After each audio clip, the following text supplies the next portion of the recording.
wander down for breakfast, and there's no Cayenne present, so you can assume she's off doing Cayenne things of the Cayenne nature. But all the usual suspects are there except for Alice and the Cheshire. And you see this 3-story, what looks like a cake that's kind of half flopped over at the top. And there's you can see it's sitting in a pool of liquid. And the inhabitants of the broken mirror kind of look at you guys as you kind of sally forth to the table. Obviously been waiting for you. And there's no other food on the table except for this 3-tier cake that looks very strange. I was going to ask for clarification. Is it 3 stories or 3 tiers? Because a 3-story high cake would be a really big cake. It's 3 tiers. It's 3 high. Remind me on break to take survival. Okay. Okay. So it's obvious that they were waiting for us. Yeah, the Hatter and all of them are just kind of waiting, and you see that the White Rabbit is looking to his watch, looking to each of you. Time. Yeah, well, Greetings. Good morning. No one told me of any particular thing I had to be at. Punctuality is key to all events, including breakfast. Yeah, but like nobody told me that there was a special event going on. Hatter looks over. Aren't all meals special events because it could be your last before you take the big pine box into the ground? You make a point. He is not wrong. Apologies for being late. Apologies accounted for, but not accepted.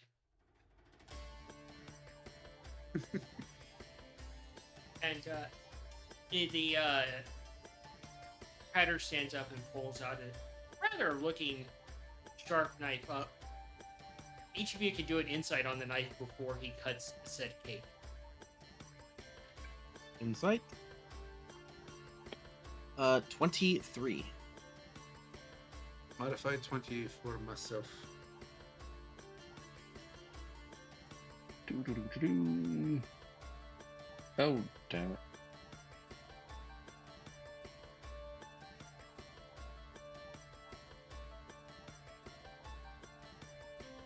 It's loading.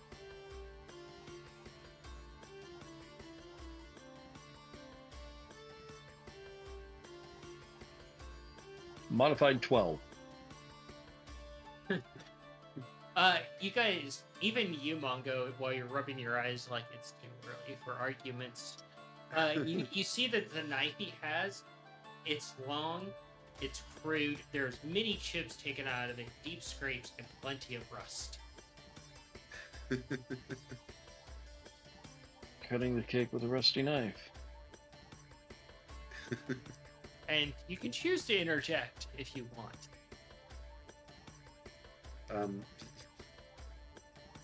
Good Sir Hatter, is that knife safe to use with food? He looks to the knife. A little iron has never killed anyone. Correct me if I'm wrong, but considering the realm that we're in, doesn't it have a tendency to, sting a bit? He raises an eyebrow ever so curiously. I suppose if you were to jab it into somebody, that would be kind of like a sting. Yeah, I've killed plenty of people with iron, sure. And fire. Mm-hmm. Lots and lots of fire.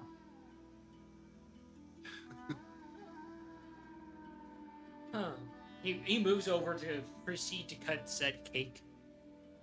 Unsure what you guys really mean.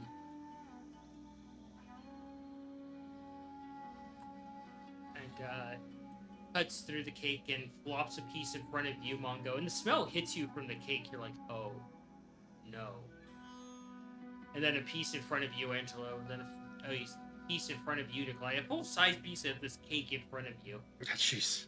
And you're just looking at this thing that looks as wide as a table to your small stature. And the smells are just now permeating the entire table. You can see the whole fish were tossed in, various kinds of meats and vegetables, partially cooked eggs. And just basically anything they can get their hands on to make a cake out of. And you can see that the outside is a failed attempt at mashed potatoes to contain it all. Right, so nightmare scenario, shepherd's pie. Yeah, you can see full, like, peppercorns in the actual mashed potatoes and actual crystals of salt. Like, they just took a rock of salt and started beating on it to break it apart to salt it. And you could just see that the liquid that was encompassing the bottom of this cake, where all the bread was, that it was sitting on, was a failed attempt at gravy and also the juices from the various meats that are not fully cooked.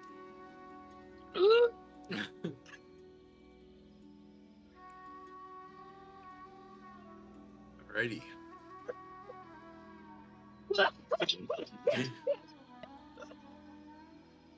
Yummy. So we're trying to make the goddess of food cry. By all intentions, this is a war crime of a meal. And Hatter sits down a piece in front of himself and the others of the broken mirror, and they all just kind of start looking at it, and they're like, "Oh, marvelous work, Hatter. I do say compliments to the chef."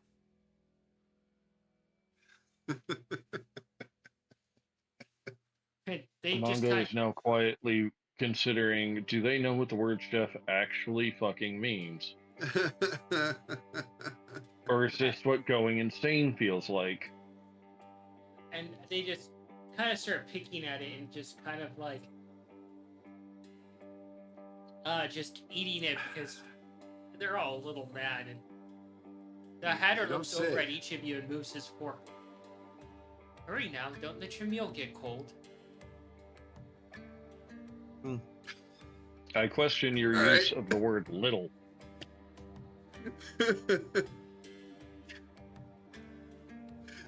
Fuck it. We're in a world of badness. Like, fuck it. Oh, drat. It already is. I must warm it up. And I just light the fucking table on fire. Surprisingly enough, the food catches on fire instantly, like kindling. Oh, no. And the smell is even worse. It's like if you took you went up along a long road and picked up all the roadkill and just threw it on the open campfire, Oh, Christ. along with like an entire block of blue cheese and durian. Oh, no. We shall never enjoy the Hatter's food. That's just terrible. It's all burnt and cindered. Look, it just keeps on growing bigger as I produce flame on all the food. And as you say that, you suddenly have a spoon in your mouth full of the food from the Hatter, and the taste hits you, Nikolai. It is uncleaned fish that has been sitting out, partially spoiled meats of various kinds. Oh, God. Cheese that should be solid but is somehow liquidy and moldy. Yummy. And Was hungry. vegetables Fuck that now. and vegetables that are quite spoiled. And you feel your tooth crunch on something, and you reach in your mouth and you pull it out, and you realize it's some sort of gangrenous toenail that fell in there. Oh, God. Oh, oh. Oh, oh no. Now Nate has a character with another toe-based story. And Angelo, you take a bite of the food to be courteous. Yes. Although You uh, get you get hit by the same taste, and you feel your teeth crunching on something. You reach in your mouth, and you look over at Nikolai, and you're like, you're holding the toe. And the second time you've been assaulted by a toe in this realm, mm, and some of the meat on the toe kind of slurps off and hits the table. And we're done. I'll put the spoon back down. Like, Too bad I thank ruined it, you, huh? Hatter. I'm Too done bad for I today. ruined Too bad I ruined breakfast. I'm so sorry. I was just trying to heat it up. Hey, Manga, you can use a sleight of paw if you want to. Yep. Angelo, you can use bluff to try and lie about enjoying the food. Same with you, Nikolai.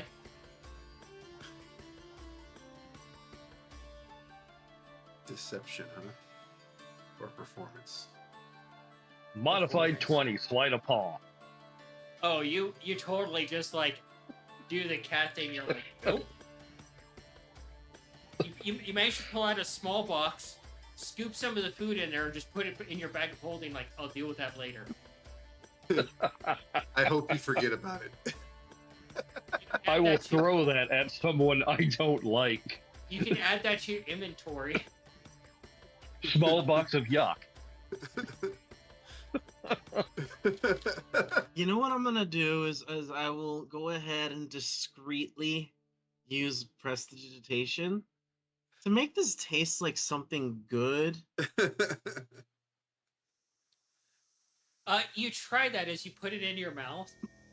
Another bite, and it tastes kind of like when you've had a binge at a party and you throw up and you swallow your own vomit to not gross out people. It's a 17 on my deception or performance. Mm. Oh, Not that's a hungry natural anymore. one. For you? Hmm. That's a natural one.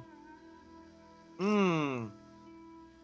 I think I'm gonna end up losing my breakfast here. You swallow it down and you throw up, and it comes up to the back of your throat, and you put your hands over your face as it comes out your nose. That's Question. the worst. Did that somehow make it taste better?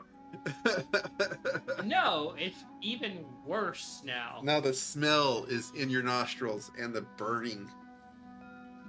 Yummy. In all your years, you've never been defiled like this in your sinuses. That's saying a lot considering where he's from.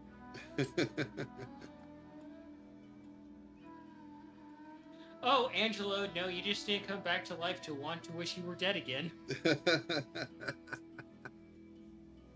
Not just wishing he was dead, wishing he just didn't exist.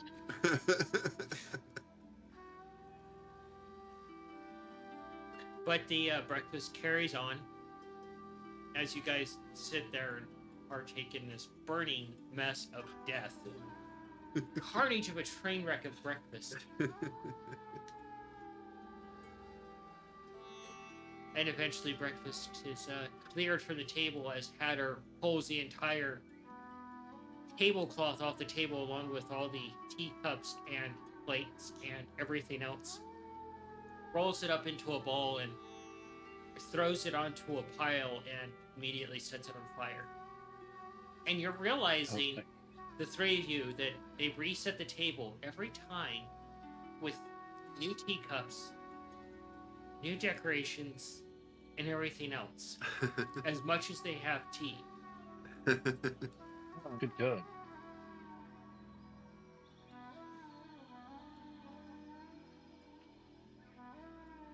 Well, then. Is the dormouse around? Yeah, they're all there, and they've been just kind of like, going about their food and really chatting up how glorious the meal was to Hatter. I know. I'm sorry I burnt it. It was my fault. Hatter looks over. Perhaps next time you should be more careful. You are Ah. not wrong. I remember the fall of civilization when they would take bodies out to the street and burn them. Piles of them lining the centers of the roads, the walkways, a fire assaulting the sinuses. Occasionally, someone's still alive, screaming. They weren't dead yet, huh? Oh, they had no quarter for the diseased. Hmm.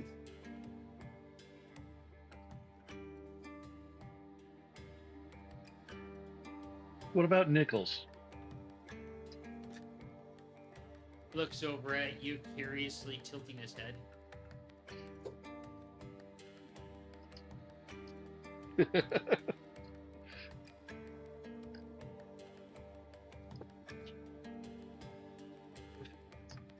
So,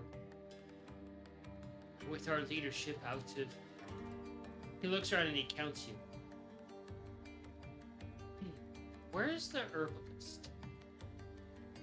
Which one? Our sister. I believe they are speaking of Cayenne. No, I just couldn't hear the DM. Oh. I will correct that. This has happened before. I think she has responsibilities that take her away from the material from us mortals for a while. Usually, she'll leave us a note, but sometimes she has to leave immediately. The dormouse speaks up. I think she's having a bout of insanity. That sounds about right for her not being present. Yeah, that is possible as well. Lock and key. Best way to go.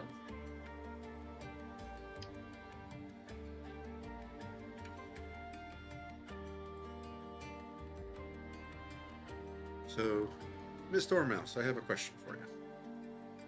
I might have a solution for you. Next time, please, if you don't mind, when you send me away someplace, tell me how to get out of there safely. The dormouse looks over at you and kind of tilts their head a little bit. Their eyes just glassed over. I thought you were a person of logic, so you could logic your way out of the situation. Well, I opened the door, and it was a void. Turned the key that I found, the first one, and the place started catching on fire. And then found more, and more bad things happened.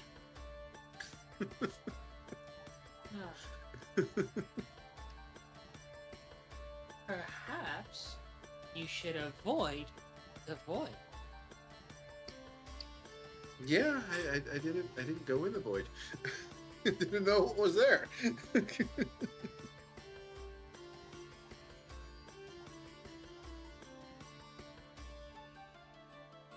So, you guys said that you were able to recover the former lost boy named Gold. He had been mutilated by our nemesis, right? But he is alive? Yes, he is with the good captain. Okay. Well, the pieces that remain are with the good captain. As for the other pieces, I'm not quite sure where they are. Perhaps they're lost. Yeah. Would either of you know how to get us back to their camp? Well, Alice said to keep you here, and she would take you personally. Okay.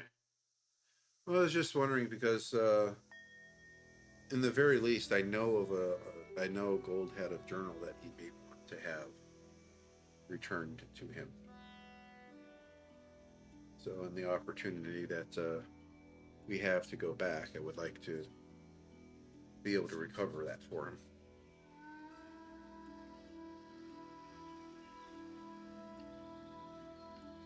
The dwarf's mouse looks over to Hatter, and Hatter looks at each.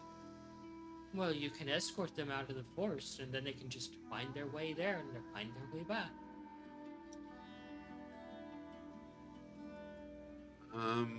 We could do that. Bonga, you instantly know that's a bad idea. But I don't think that's a good idea. Without somebody Well, with us to emotion bring and us Nikolai. back. No. Without someone to bring us back, I don't know that that's a good idea.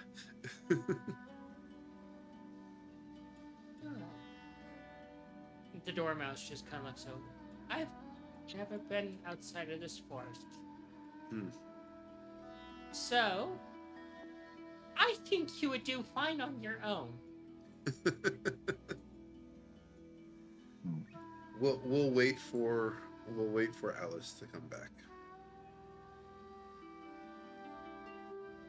In the meantime, I will find a shady tree to work under, and Nikolai will get to work on fabricating the things he wants to fabricate. The mask and the hands. He does want to look around at the table, because he's trying to just go off of memory for now, and presumably there may be something sitting on the table that is very similar in size and shape to a cup or a goblet or something that Gold may have used at one point. So he can use that as a scale to fabricate the face mask and the replacement hands. Okay. Get what I'm trying to say? Yeah. So, looking for something like that. So, as you are sitting there, you kind of go find a nice seat. Mongo, as you start to get up, you hear something, and you look over at the big giant pile of disregarded stuff from the table, and you can see that the teacups and plates and silverware start to reanimate and kind of build themselves from all the various pieces available, and start to walk over to the table to reset the table. That's funny.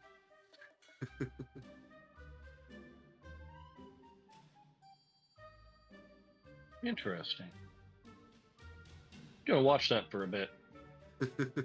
Yeah, it's not like they're reconfiguring themselves into different teacups and plates and knives, and you can see the various remain tattered pieces of tablecloth starting to thread together with other pieces of tablecloth to create a new one.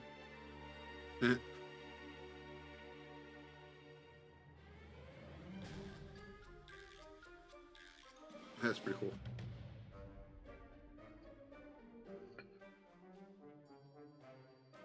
Gonna get out the goggles. And examine them. Yeah. From a distance, I'm not gonna interrupt the process or anything. I'll try to stay out of the way of the objects just to try to find out okay, what kind of magic is going on here. That could be very handy to have. Yeah. Do an Arcana for me.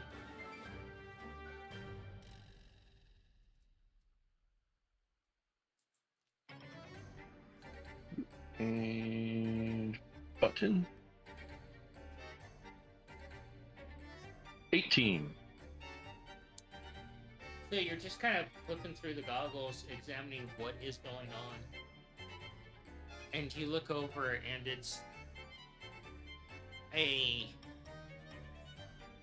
it's an enchantment type of magic, and it's also not. It's the profane realm as well.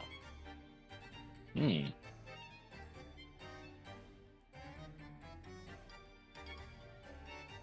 And Do I remember if Cayenne said So remember, Cayenne said Alice was the goddess of madness. Do I know if she was more like profane aligned or just sort of just like neutral? She would be more neutral, but you would know that her abilities are considered more profane. So this is likely the work of.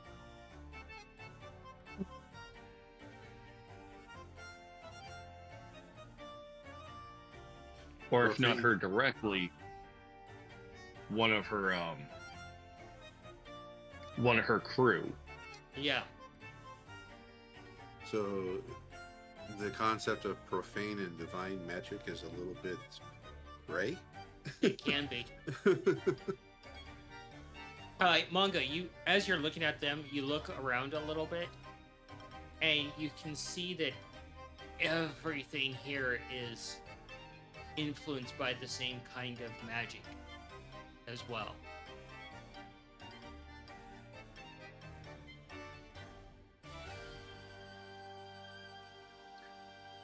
Gonna grab a couple of things, take a closer look at the specific one, see if I can see like get a little bit more detail to see if like okay, try to find like I guess like Alice's signature.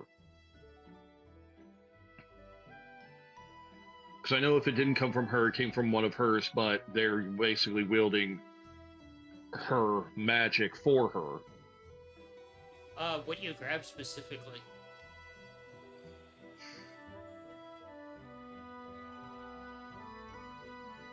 They're like a couple of books that are just sitting there not doing anything, but that still have like the magic. Yeah. Yeah, I'll grab an inanimate object that is like basically reeking of the magic, but is not seemingly currently involved in a task. Knowing Mongo, he'd reach for a book first. You pick up the book and you look at it. The writing is in a language you can't understand, almost as crazy as the Dormouse's notes that you had previously observed. Notes. I'm not considered those are notes, but hey, considering what I write down, I can't really judge much. And the illustrations are absolutely beautiful inside of the books, but you can see that it's almost like looking at a tinted glass. It's almost kind of looking at like dark black tinted glass, but made of smoke. But you're feeling it, and it's solid. Like these are connected here to the wilds, but they're not directly connected. Like they're being held somewhere else, and this is just kind of like a hologram of that. Interesting. It feels like paper. It feels like an actual book in your hand.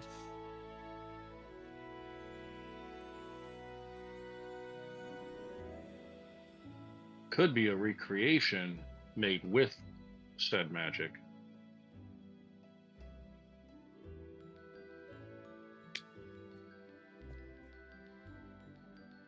With that in mind,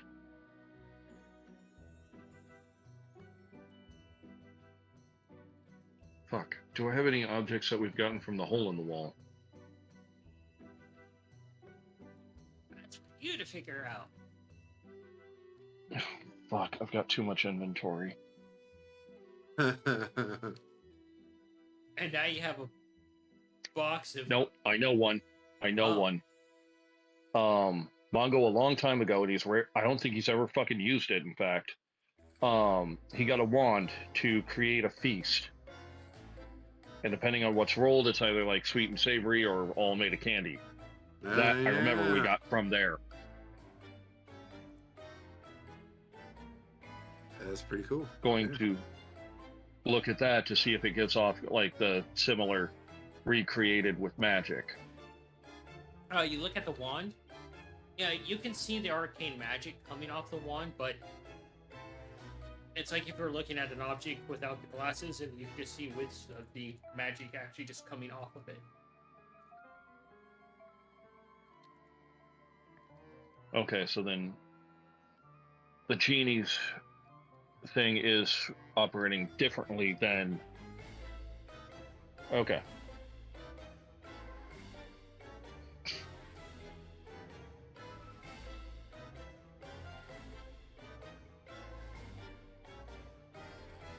Grab another object, see if it looks the same as the first book.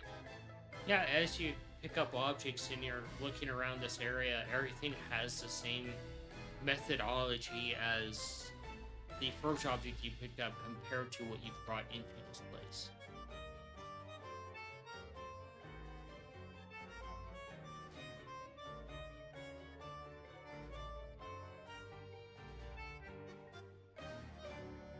Interesting. You can do a religion if you want, and an arcana. Sure. What about you, Angela? What are you up to?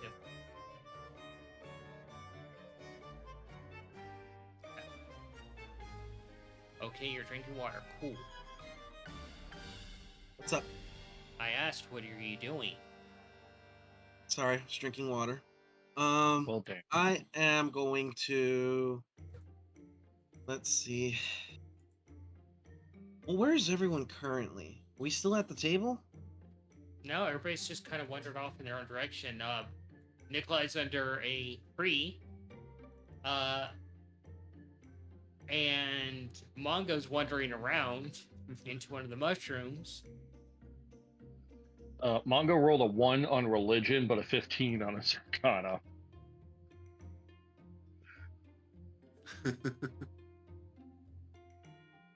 We about to accidentally resurrect the mushroom god. He brings back Smiley for round 3. Oh god, no. Look, I got an idea for that motherfucker.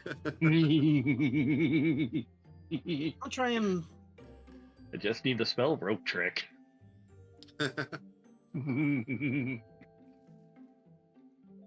I think that I am going to spend some time reading over my new grimoire that I guess I would have picked up from this new deity that I've been. Not deity, archfey that I've been given power. Is it? Yeah, it is a deity.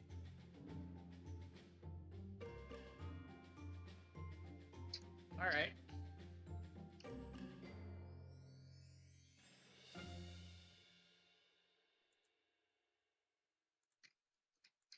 Do a religion on that, Angelo. This is totally gonna go well. 12. Okay. Mongo. Yep.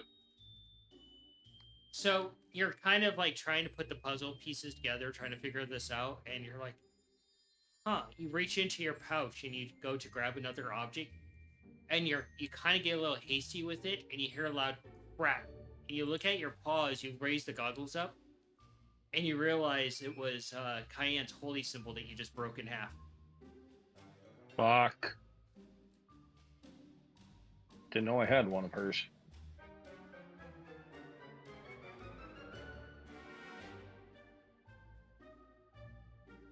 This is the second time in this campaign that Mongo has broken a holy symbol. Yep. And Nikolai's the one that didn't even believe in gods.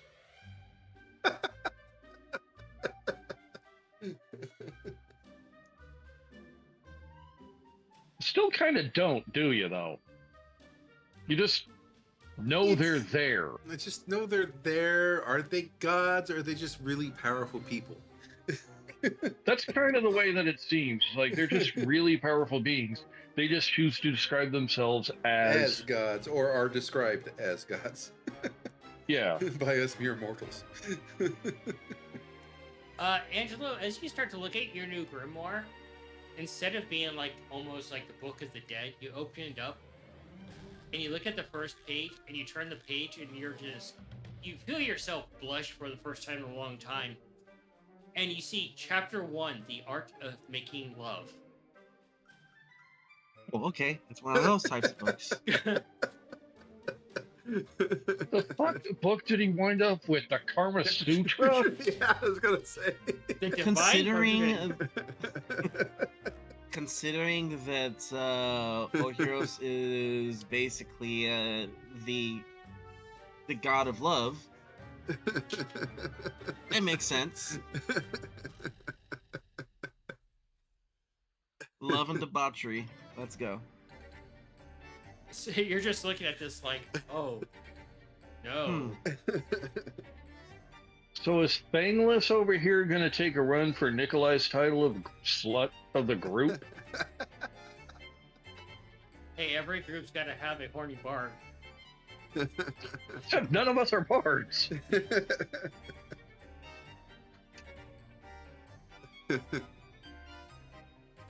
So what are you doing, Mongo, now that you've broken your sister's holy symbol?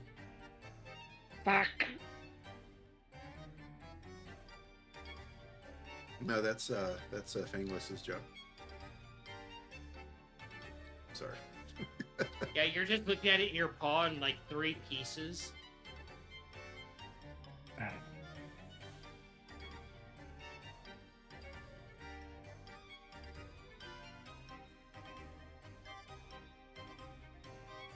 All right.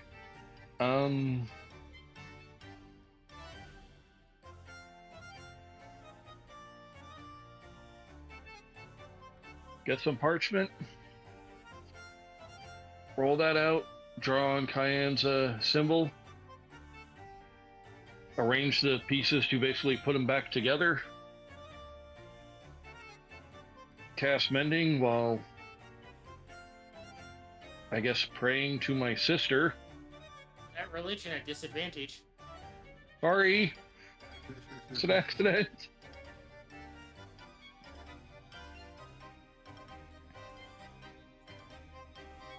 Oh, I'm gonna roll another fucking one. Cast Mending on it to try to fix it. And atomize it. Yeah, probably.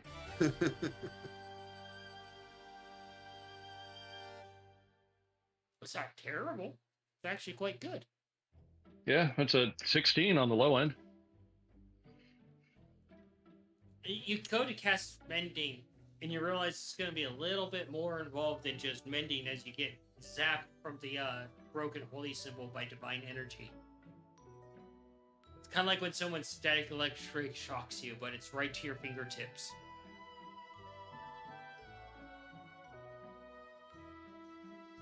Fuck. No. Damn it.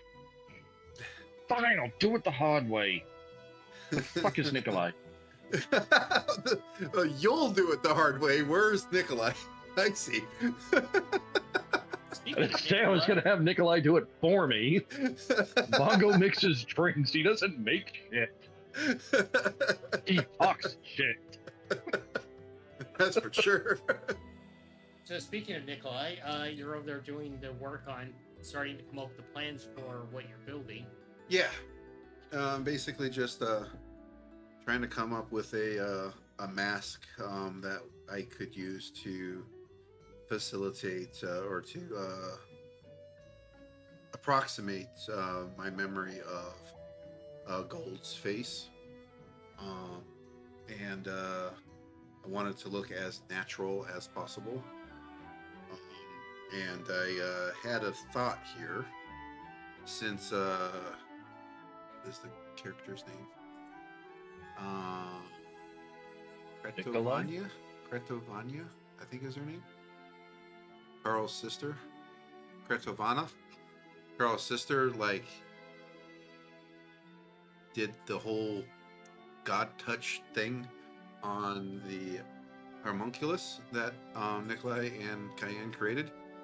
I'm hoping that there's something, some mark or pattern or something on the homunculus that I could discern as being like her holy symbol. And if I can find something like that, I will attempt to call upon her assistance for this. As you're trying to work with the homunculus on this, right? You kind of approach it, and it kind of just rears up like an actual praying mantis would and smacks at your fingers, Hey! thinking that you're playing with it. And- hey, buddy. And you're not making much progress with it as it just kind of like keeps swatting back and forth at you like it's playing with you, doing a little mantis dance. Okay. Well, since I know it's semi-sentient, and it was touched by the god or goddess, I will ask him, do you know Kretovania's holy symbol? It just pauses for a moment, like you can almost hear the dial-up noise of 404. Well, I need you to come here and be still, please. I need to look at you. It climbs onto your head. Okay. And I'll start investigating it. And Mongo giving it little scritchies, I guess, as I move him around, I guess. I don't know. And Mongo walks over to you, and you can hear him audibly swearing under his breath.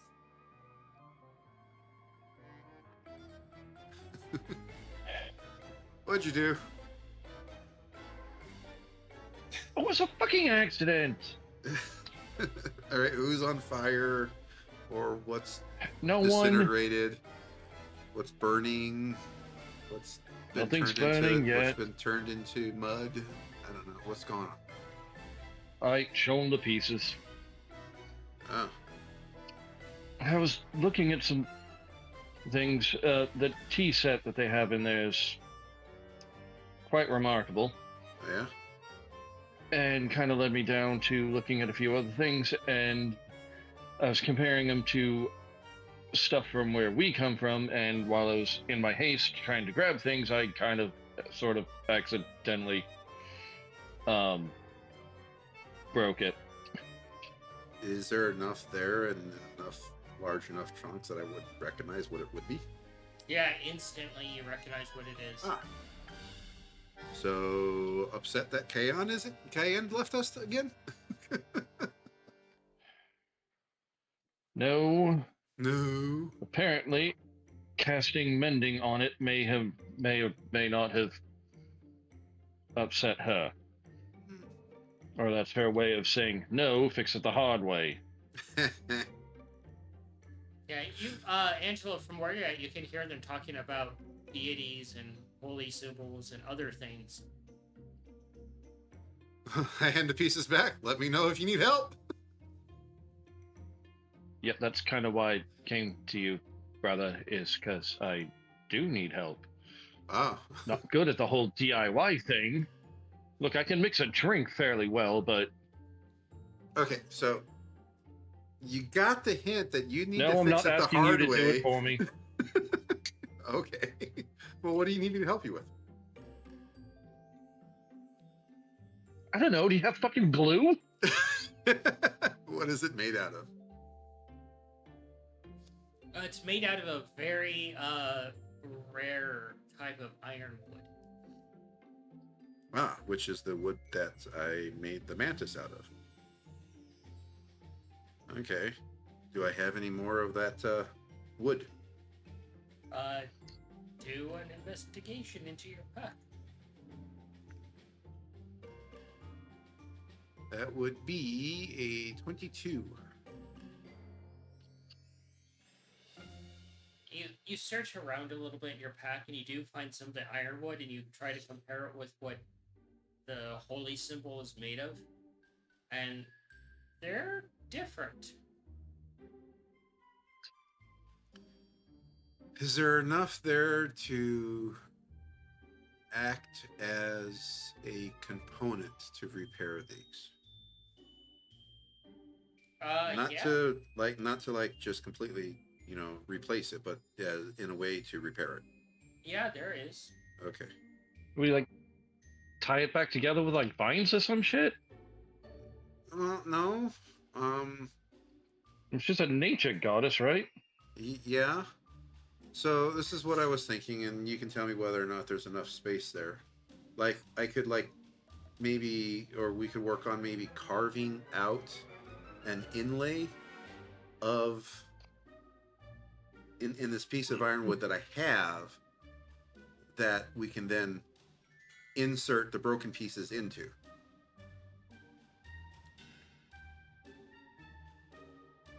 Is there And is there enough there I'm for that? overhearing this entire conversation between the two. You said, yeah. Yeah. So that's what I was thinking as the player. Like maybe we could do something like that. Might I make a suggestion? Yeah, sure. Your sister Cayenne, she's a goddess of life and nature. Why not ask nature itself? Hey, Mongo, do an insight.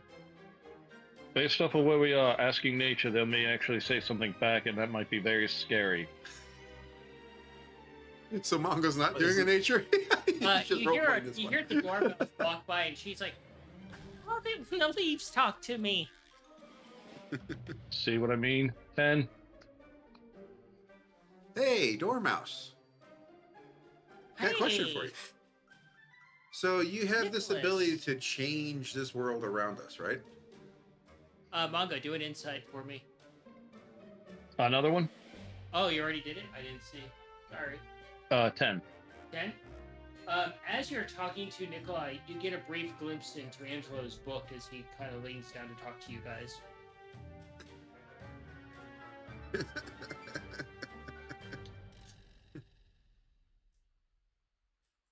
Am I right in understanding your abilities there, Miss Dormouse? Yes, the forest is my domain. Ah. So I bring her over to Nikolai's broken pieces there. So I have Mongo's this wood- pieces. Mongo's broken pieces, sorry. So I have this ironwood, and we need to repair with this ironwood, and they're different. Can you maybe bring some of these trees here? Huh? The ironwood that this is made out of. Can you make some of them But up hang here? on, Here? Nikolai. Shush. Right, so there's this nature goddess I have a tendency to talk to quite often. And I accidentally broke a symbol. They have symbols? I tried fixing it my way, and that didn't work. She kind of zapped me for it. Wait, So wait, I need wait. to find a very nature way around fixing this. But I don't know how. They have symbols. Yeah. This one does, yes. Huh.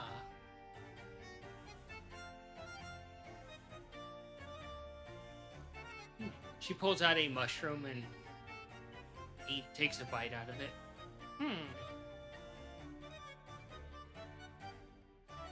Interesting. What were we talking about? Hold up that piece of parchment that I wrote Cayenne's symbol on. I need to make these pieces look like this, but like stay together. Oh. Earwax. Suppose that. You know what? A sticky substance might work. Not sure I've got enough though.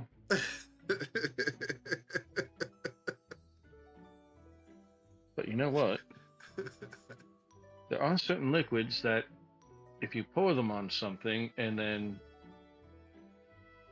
heat them up, once they cool, they do harden. Get out the alchemist kit. So, with my idea of making an inlay, is there enough there to do that? Yeah. Oh, okay. You'd be able to make wedges to basically put it back together, even though they are different kinds of wood.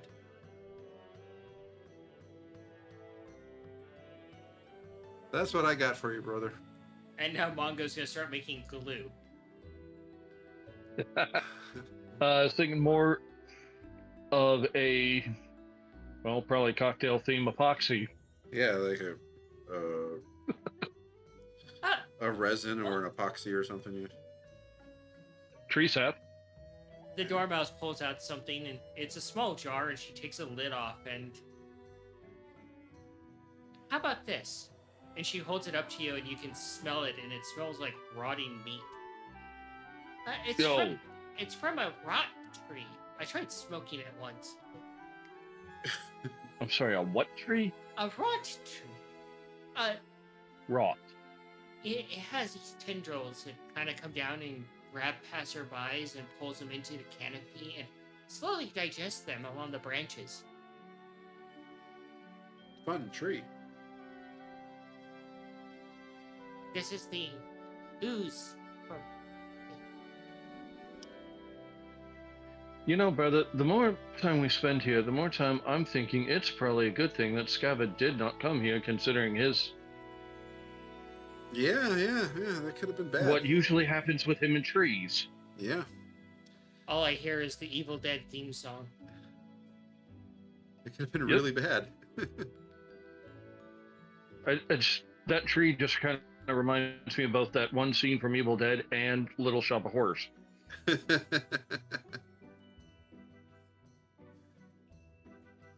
It's like if Sam Raimi did Audrey too. Well, that's not your fuel. Imagine if Sam Raimi did a Little Pet Shop Horrors remake. That'd been crazy. Look, we all know you'd be the first in line to go fucking watch it.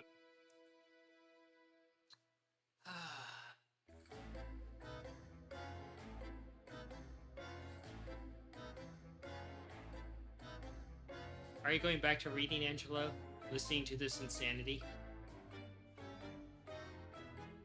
I think I am going to try and find Biddy at this point. Alright. Do an investigation and see if you can find Biddy. Go back to investigating the mantis for some type of 14. marking or symbol. Mongo? Go through the alchemy supplies that I have to try to knock together an epoxy of some form. Do a sleight of paw. Do you take the Dormouse's strange liquid? No. I already have enough yuck. The collector of yuck. No. No. Well, brother, she has a point. It may work, and after heating it, it may not stink. Oh, actually, it smells way worse when you heat it up. Oh, okay, never mind.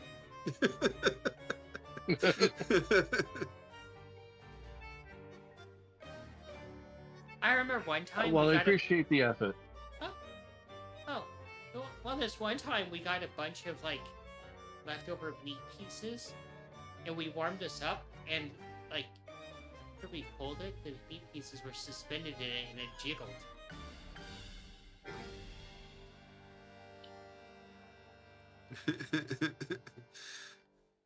Well, what can you say? Every body has room for jello.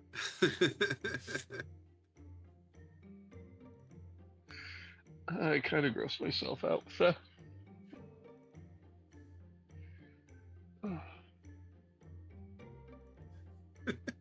And Nikolai has disappeared from the stream. Weird. Okay, He's become a ghost. I've become a ghost. That is really weird. Did Nikolai run into a talking door?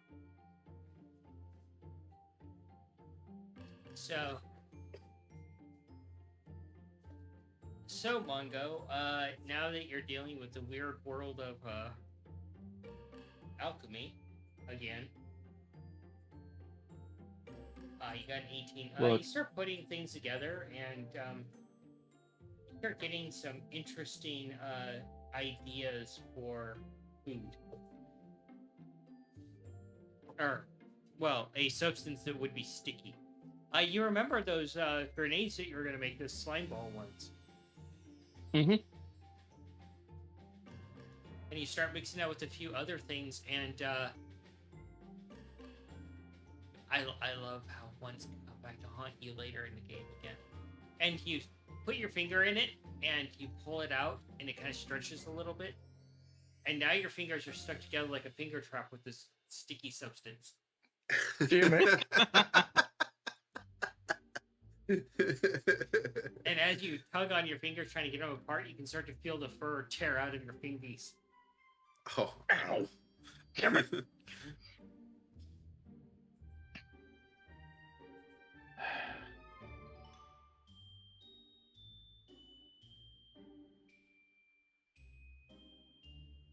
Good. I made a very gooey finger trap. Well, at least you know it kind of works, right? Yep. Angela, you do find Biddy in the actual mushroom. They are reading a book. You see him just kind of like grab a page and walk to the other side of the table, taking the page with him, turn the page in the book. They're so small. And then walk onto What you the got actual... there? Oh, And they walk onto the book, going to the very top of it, and start reading, and just kind of backstepping every little bit to go to the next line. what you got there, Biddy? It's a story. I don't know what it says because I don't know how to read. Would you like me to read it to you, Biddy? They kind of turn slowly and eerily. Yes, please. All right, come along with me, and I'll hold out my hand for them to hop up while I pick up the book. They climb up onto your shoulder, and you look at the book, and it looks like a bunch of hieroglyphs. You're like, what the fuck is this? Do you have eyes of the I guess I'm Runekeeper? gonna. I think I actually do have eyes of the Runekeeper. Let me double check though. The ultimate wizard shut down. Shit. Roll a sleight I of do have hand, eyes. Mongo. I have eyes of the Runekeeper. Nice. I will take this book with me, and I will go find a place where I can go ahead and read to Biddy, whatever this weird book is. You sit down, and you get comfy, and you open the book, and you look at the first page. And you kind of pause for a moment, Angelo, and your skin goes cold as you can feel yourself perspire a little bit. And it simply says, "When I was a young lad, the sins that I committed. A memoir by Angelo."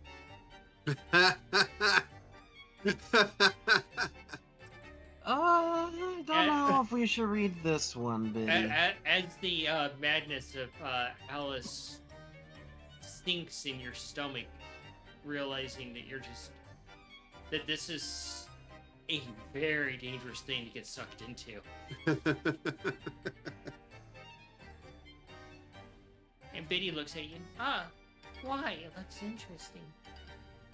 It's a very personal journal of mine.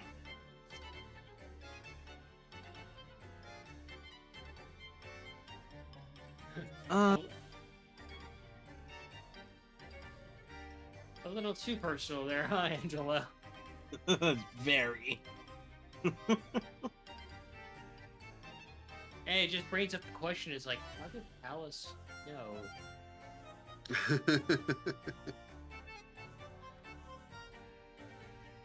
Let's try. I'm gonna look through and see if I can find a different book. You find another book and you pull it off the shelf, and it's a smaller book. And you're like, oh, this looks promising. You open up and you look at the first page, and it says, "The list of people I have killed by date. A tally by Angelo."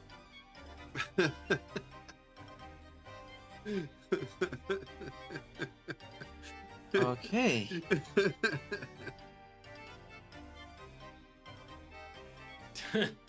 You're like, okay, you're probably thinking this place is now making it personal. Probably. Nikolai, you watch Mongo for a few moments trying to fidget about with what he's dealing with, swearing, and he kind of knocks over a glass of milk and it pours onto the stickiness and dissolves it. That's interesting. You made a glue that's dissolved by milk, Mongo. I don't know if that's a good thing or a bad thing. Because who's going to be using milk to dissolve glue? But does that mean it's also dissolvable by, say, water? Do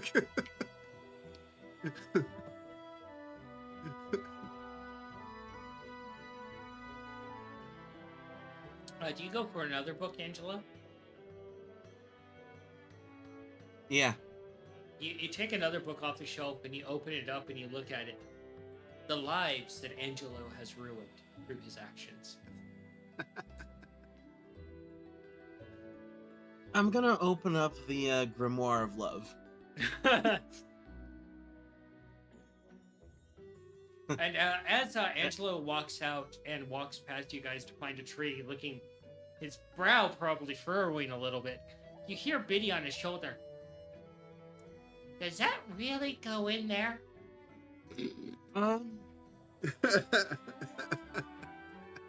Yeah. I guess I'm teaching Vinny sex ed.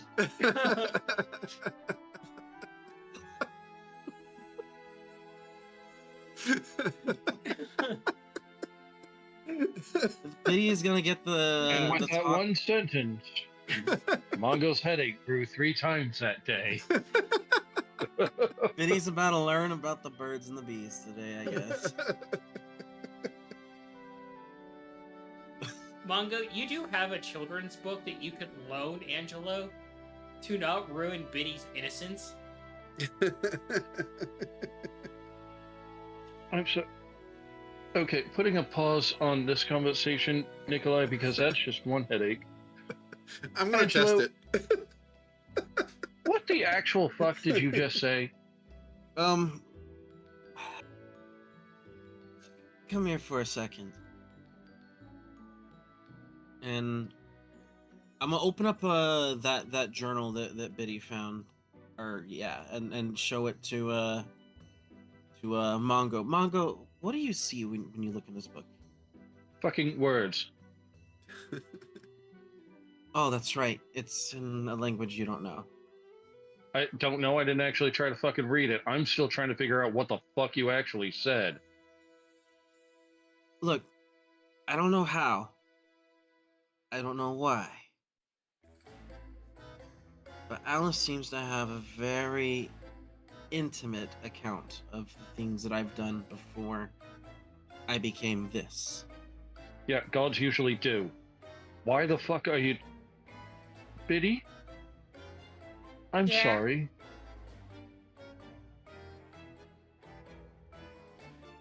Here. Try reading this book. I'll take it.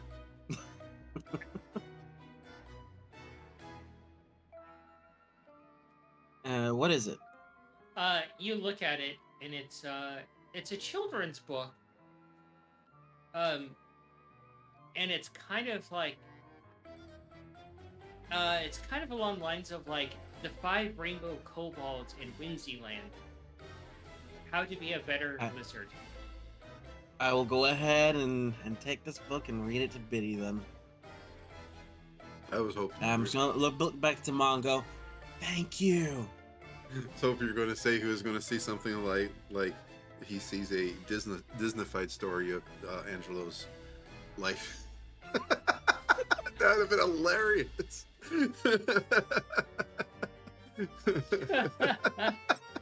Per the crap, or per the chat. More like the bats in the trees. But Manny knows his character will be impaled again. But by what? Or who? Victor walks That's up behind Scabbard. You want to see my steak? Oh.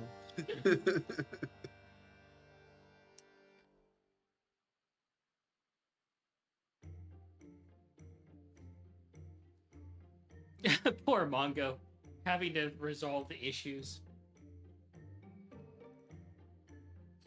Yeah, I am going to write down what that I did to make that sticky substance, recreate it, not on my hands, or body, or fur, or clothes, and then see if milk dissolves it again. You recreate it very agonizingly, and yeah, milk dissolves it again.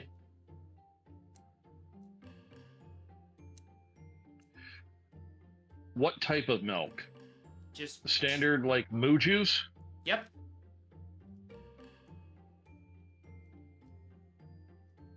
Like, I wonder what happens if you put like alcohol on it. Does it get harder? Grab some alcohol, take a swig, and then pour a few drops on it. It gets stickier. That's weird, but interesting. God, this would be the worst thing to do to somebody at a bar. I fucking love it. So much better than Barovian children books.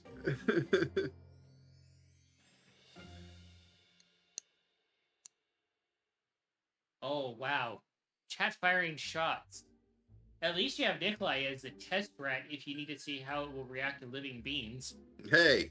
Oh, my dude.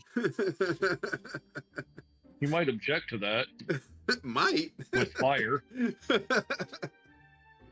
Are you the fire starter?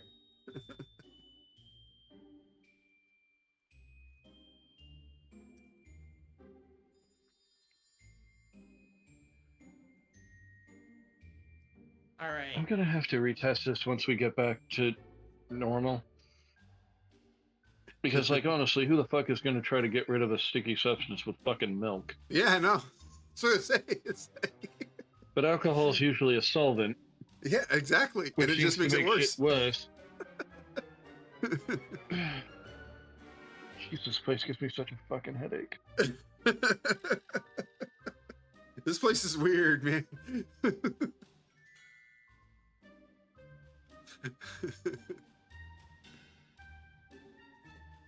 So, but how does it get solid though? go ahead and do a performance for me, Angelo, trying to read this book to Biddy and entertain them. Performance, you say? 17. How flamboyantly are you playing this out, Biddy?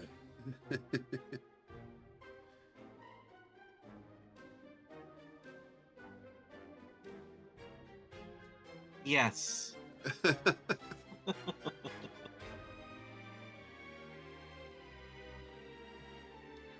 Mongo, as you're making notes, you look over at Angelo, and you see him putting on a performance for Biddy, and possibly realize he might have missed his calling as very flamboyant bard.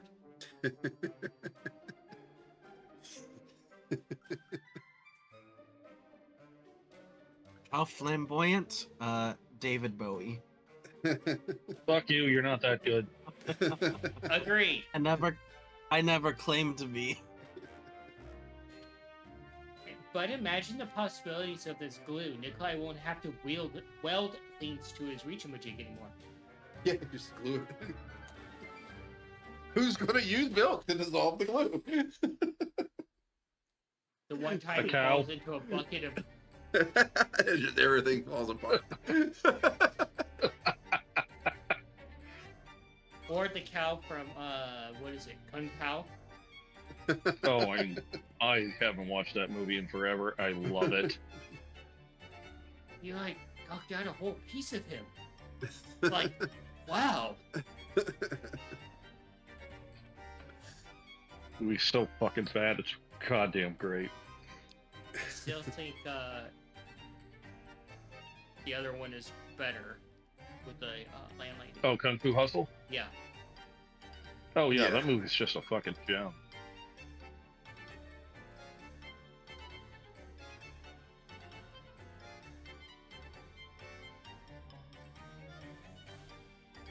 So, as you guys work for a while, are you gonna try and put the pieces back together with this weird substance, Mongo? Yep.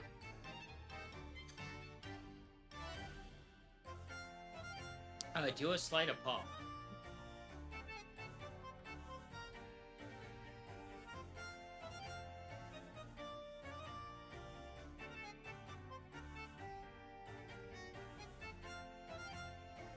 $14.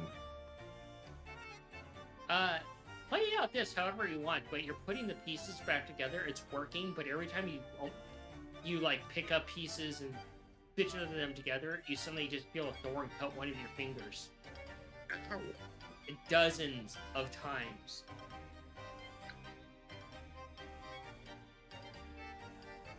And you're realizing at this point that this thing is probably held together with this weird glue and a symbol of your blood at least. I wonder what the curing agent is for that there, Mongo.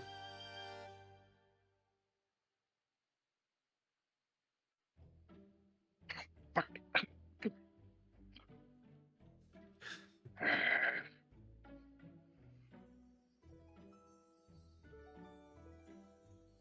But you have pieced the holy symbol back together. Once it's back together, eventually squeeze out a few more drops onto it. Look, I'm fucking sorry, okay? It was an accident. And you hear this, Angelo, and you can see him making a blood offering to the holy symbol, like.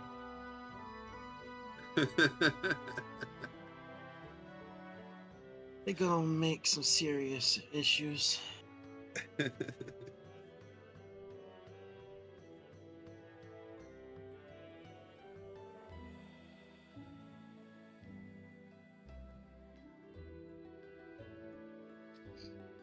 Any luck for Nikolai in finding anything that possibly looks like a symbol for this goddess? Not at all.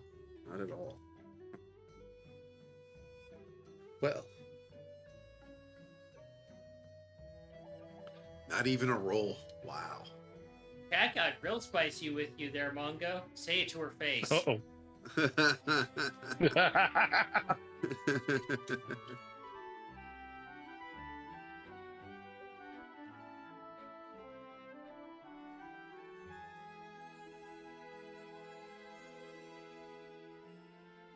Yeah, once it's fixed, I'm just gonna wrap it up.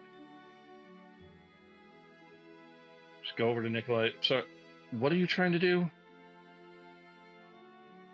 I'm trying to, like,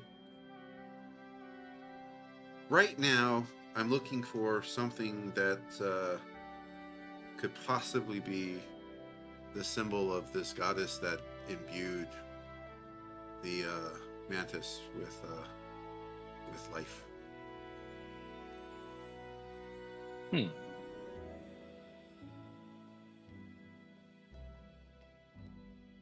Look at the mantis. I don't see anything that looks like any type of symbol. Hello, little one. It I don't start- think we've been properly introduced. It starts doing a mantis dance. Did one of you give a name for it? Yes, it does have a name, actually. I neglected to I will write it do down my for a best to second. recreate the dance. Performance, Mongo. I seem to have neglected to write down its name. Or their name, actually, I guess. I do remember that.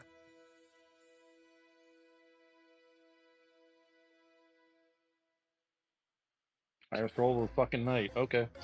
23. You match the performance rather as best as you can, only having 2 feet and not being a praying mantis. Yeah. I figured the point gets across. But it is a very interpretive dance of what they're doing. Very well done. You know what?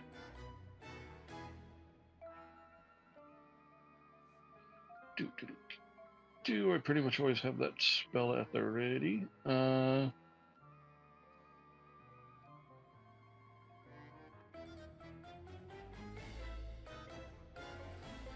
know, I'll give this a shot. Gonna burn a spell slot, cast Comprehend Language. That way I can talk to him.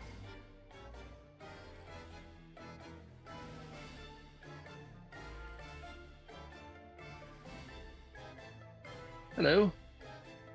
Don't know if we've ever been properly introduced, but I'm not Mongo, Nikolai's brother. You.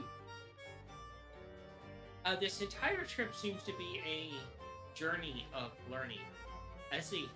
You, Nikolai, hear the typical sounds that the mantis makes, little chittering sounds. Mongo, what you hear is the primordial deep speech of the gods. Not even your translation can translate from into what Mongo can understand. Wow. Oh fuck. Okay. Wasn't expecting that. And you take 6 points of psychic damage from hearing this forbidden language. Okie dokie. Damn.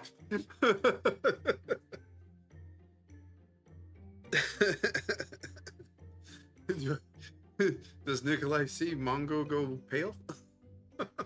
You see his whiskers fidget a bit as he probably furrows his brow like, uh-oh.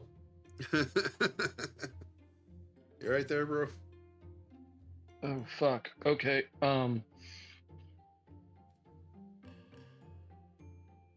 That didn't work. What'd you Oh do? fuck. Oh, the headache just got a lot worse. Oh boy. Look at the mantis. Does it look okay? Yeah. You okay, buddy? Okay, look, I know that I've been trying to get that potion of, for you to understand other languages. Don't ever use that to talk to him. Why? Just don't. But why? I am gonna put an end to that spell. Mongo, you do know that if you don't give me a reason why, don't answer this question, I'm gonna do it. Yeah, I'm still fucking recovering, bud. Give me a fucking sec. Have you ever heard of patience? Yeah, you hear this conversation now, Angelo, and you're just like, what happened now?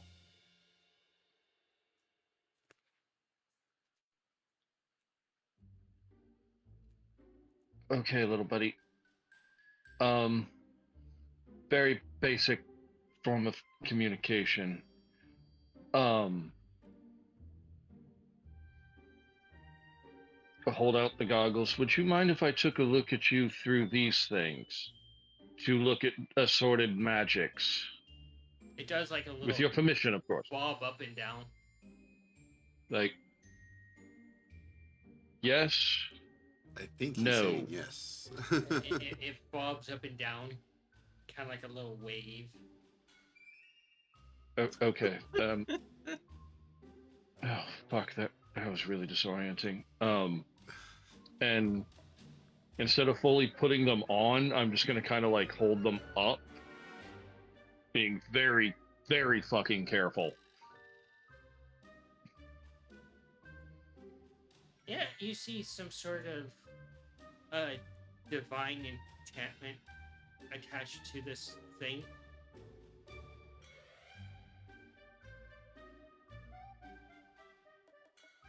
Okay, take a real good look. Okay, divine.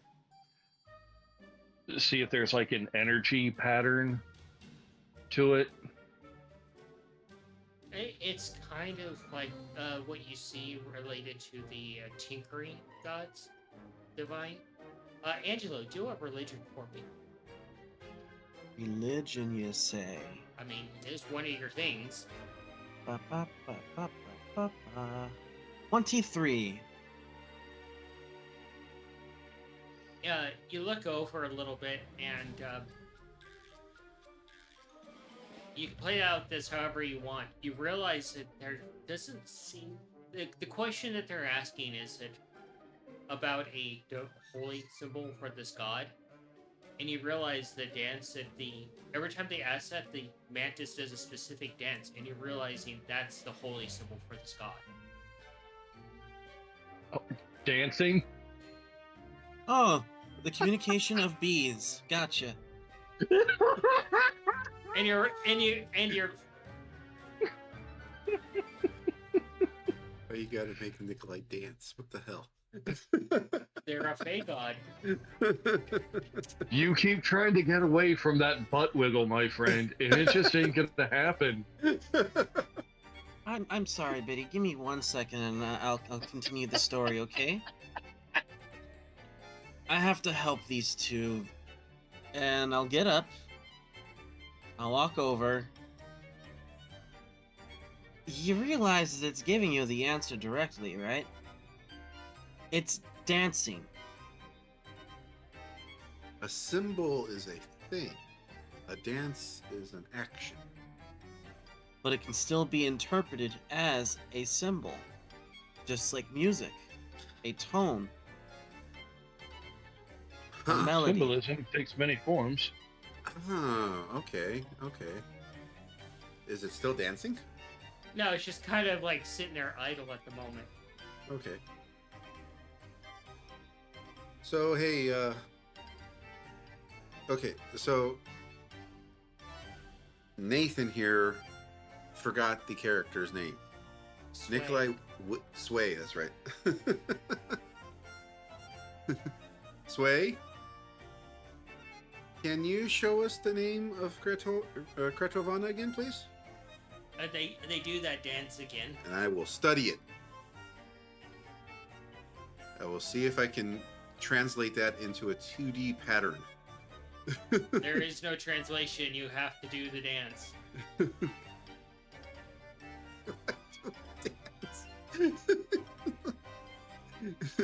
Think of it like nature, Nikolai. A lot of creatures dance to communicate. You may Okay. have to do the dance as being shown. Does this hurt Mongo's head even more? Yeah, but like, so like, if I just want to pray to this god, I gotta dance while Take it. praying. Yes. Shake your moneymaker. What?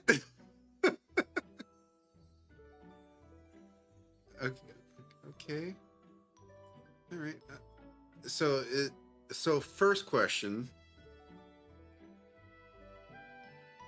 is the mantis moving around or stationary, and just kind of wiggling, swaying around? It's a lot of movement. Okay. We're talking like Bollywood performance levels of movement here. Oh shit. Alright, Mungo's getting out his drum. Watch the mantis do it. Try to find the beat. And start working on his drum in a So there- non-demonetizing way. There is an absolute look of dumbfoundedness on Nikolai's face at this moment. It's like, how And am I his keen supposed mind to will do never this? let him forget. How am I supposed? Yeah, your life is so you realize, Mongo, what book that you lent Angelo and as he's turning the pages. I believe Angelo is now currently assisting Nikolai in shaking his ass for a deity. Yeah. Yeah, Yes. apparently so. Yeah, Mongo's gonna leave this shit because he has to work for his spells, not just wear something skimpy. At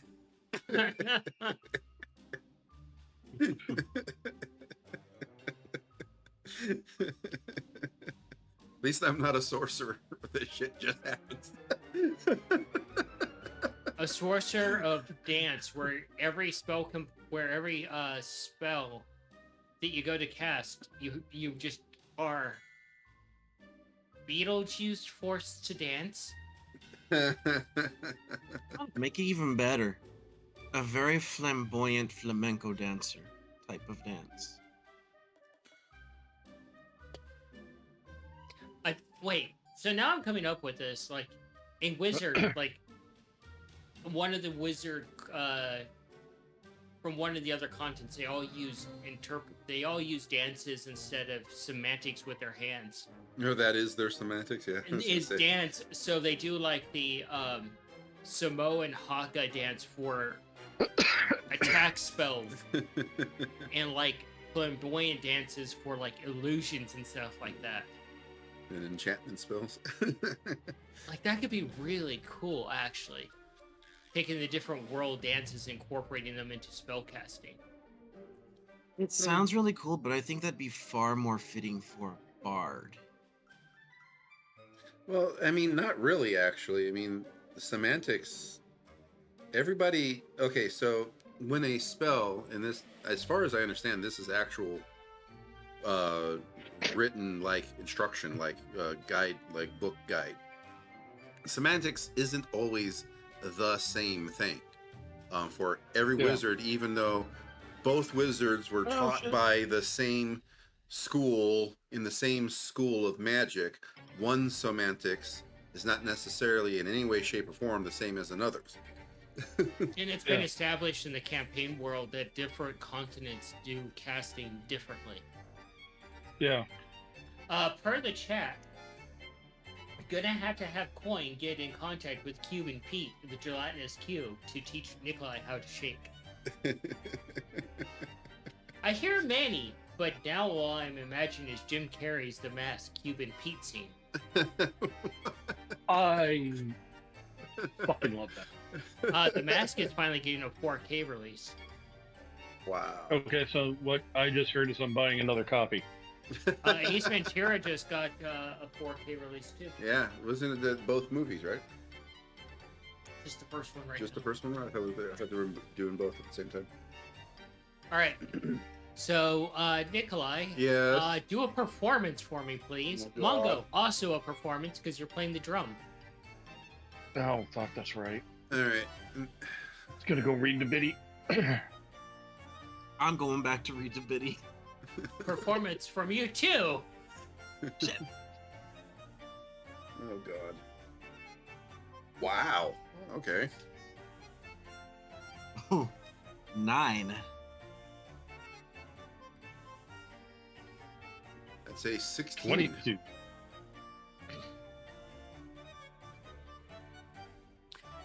You start playing the drums, Mongo, and then you see Nikolai start actually interpreting this dance quite well. And it's quite impressive how he's figuring out this dance. Almost like he's a dancing queen.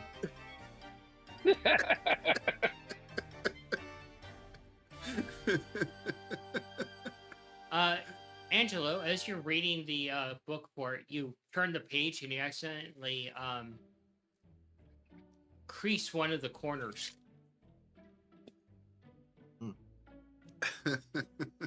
Try and fix that for a bit. There we go. You can see the crease, and Wow, you're I'm like, just getting my life scared. you're just sitting there looking at the crease, like, oh shit. I'm gonna keep on going while reading the biddy, but I'm gonna be very careful. Biddy points out a little claw at you, and you all hear it. You're doomed!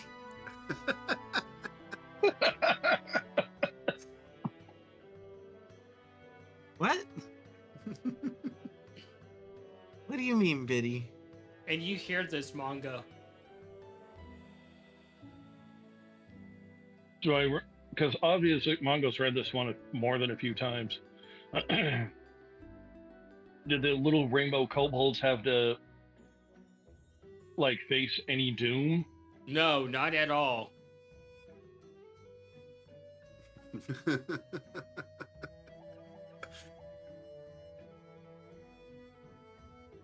And Mongo drops the beat. The bass drops. There's now an evil tone to the drumming.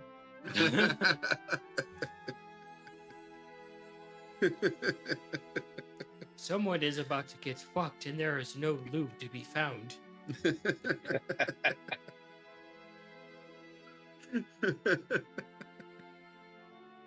Oh boy.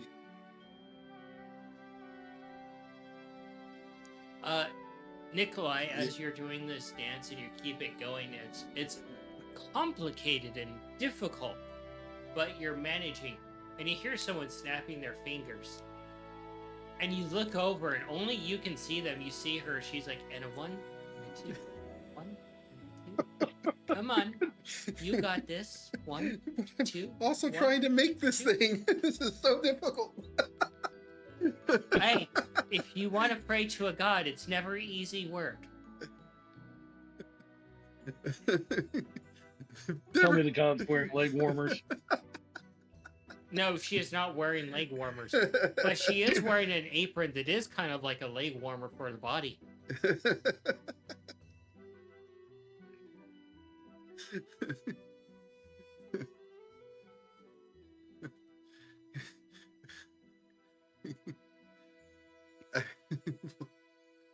She just crosses her arms. There was once a tinker that was trying to pray for me, and they were a disastrous tinker. They went for 20 hours straight. Oof. Jeez.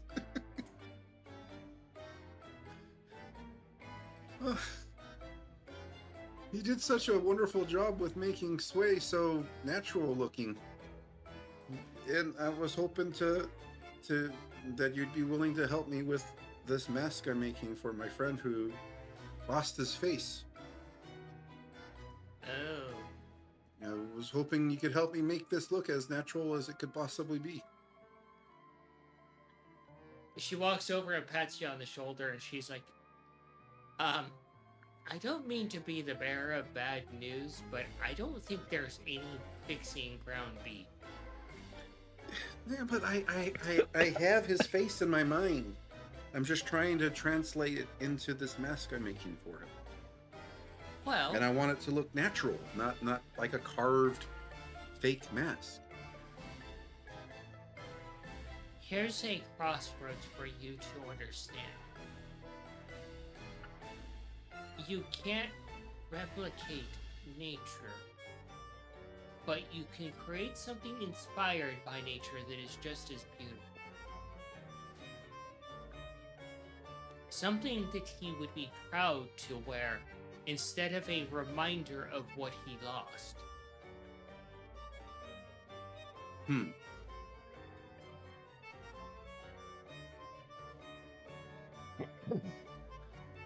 Well, he was in your realm. What can you tell me? What more could you tell me about him?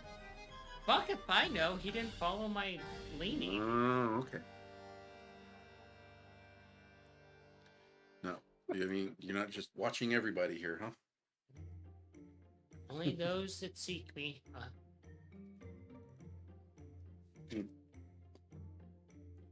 So, look to inspiration of things that would make him proud to wear. Okay. Alrighty. I will get into the groove of the dance as best as the little rodent can. Performance.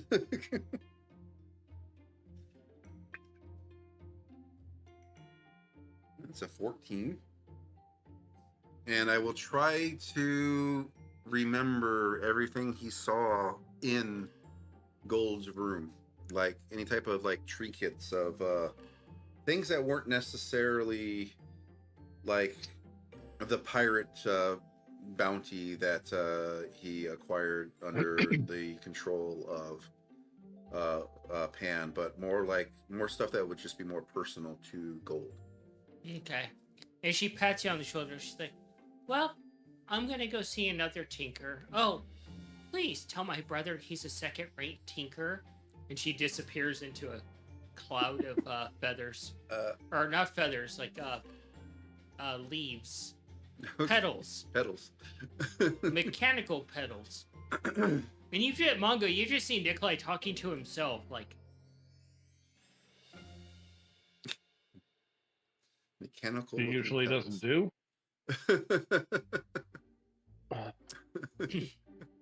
So keeping the beat going.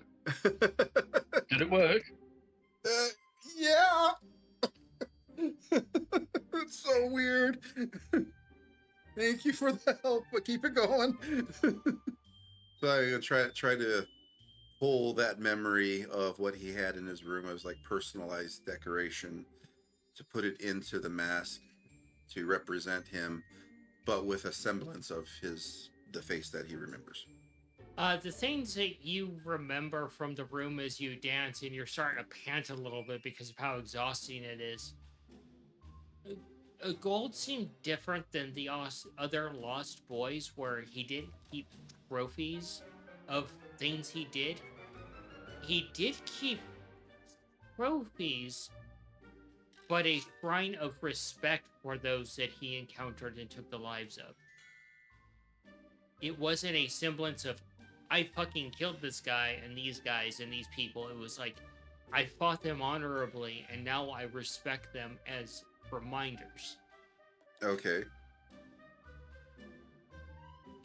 All right, so honor. So something about nature that imbues the concept of honor. Okay. Huh. Alrighty. If I remember right, Cayenne did loan you some nature books. Yeah. All right. Okay. We'll go through those books and see if there's any images or descriptions thereof that speak to Nikolai in the concept of honor. All right. I would like you to do an investigation. You see Nikolai finally sit down, panting, and start fishing through his books. Yes. Mongo, Nikolai is actually using books right now. Of anybody in the group, you're probably the second most book reader. Yeah. Actually, no, it would be Cayenne, and then Nikolai. Sweet. Oh, I'll okay. take that natural 20. I was going to say I would like to take time, but sure. I'd like to take time, and I'll take the natural 20.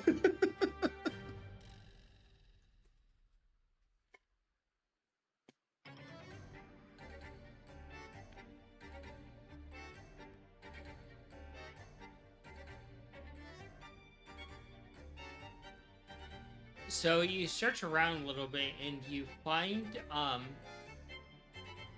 a 2-page, essentially, descriptor, and there's a small illustration by the druid in this book of a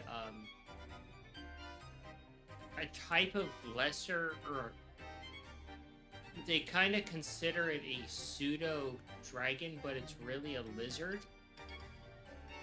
Kind of almost like a, think of it like almost like a velociraptor meets like a stegosaurus. But with like this Ooh. massive amount of like peacock plumage. And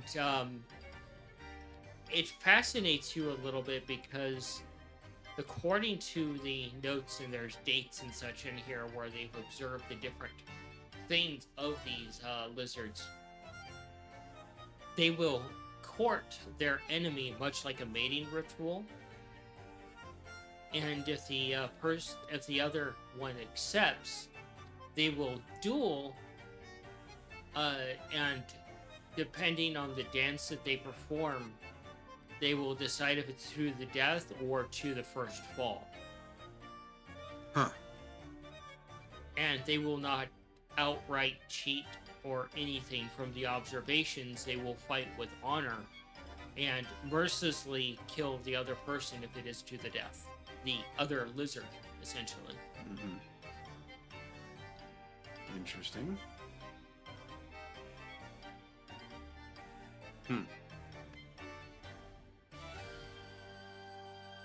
All right, we'll ruminate on that one.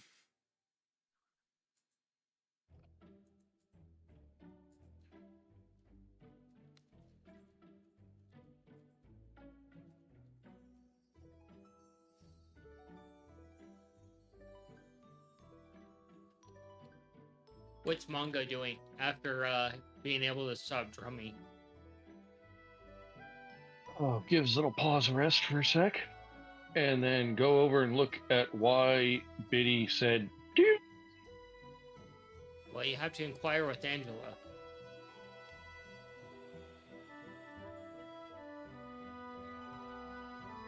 Biddy, to what doom do you speak of? Points to Angelo. Angelo? I have no idea. Just started saying it out of nowhere. I asked. I didn't get an answer.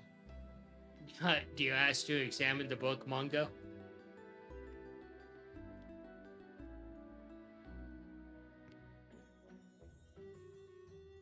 See, I've read this book kind of a lot. It's actually very important to me for a few reasons.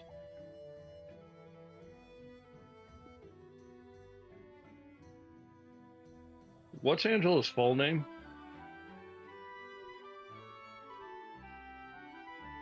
Angelo Valentine.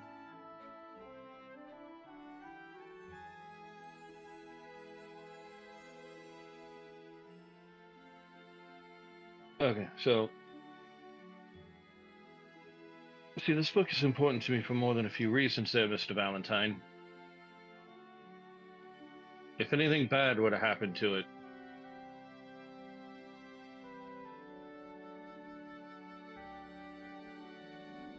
you see Mongo's eyes starting to glow.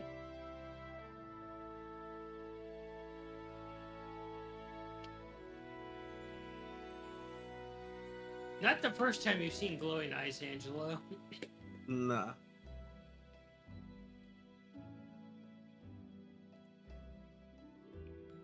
I would be very upset.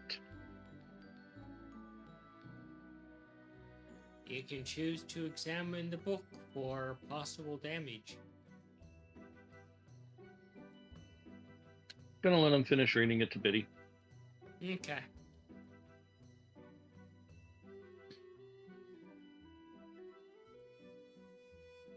What is Mongo going to do post dance? And threatening. Mongo didn't threaten anyone.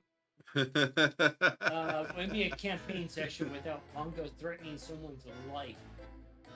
Mongo didn't threaten anyone. So it's not a threat. We all know if anything happens to that book, Mongo will kill someone. It's not a threat. That's not a threat. It's just a statement of fact. That's just fact.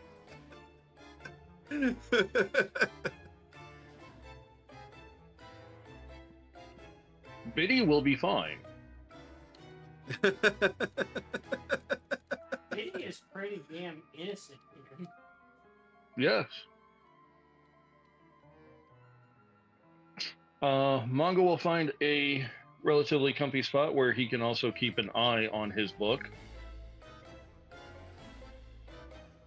and kind of hear if anything went wrong and also where they are in the book, and start trying to figure out the next lock.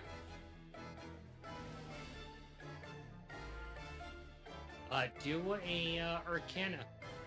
What about you, Nikolai? Trying to put this all together. Do a tinkering and slide a paw.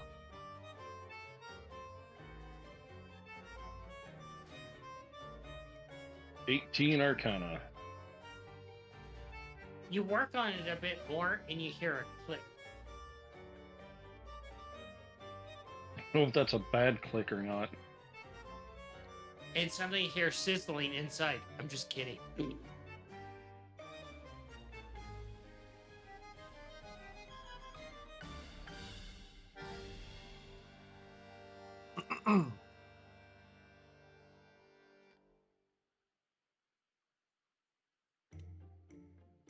$14 and a 12. You kind of start incorporating both the features of gold and this sketch of the lizard into like a plan. And you pause for a moment. You can choose to use this or not. You get a little bit of inspiration from a very noble lizard you know, known as Sally, Mm-hmm. for some of the incorporation. Yeah.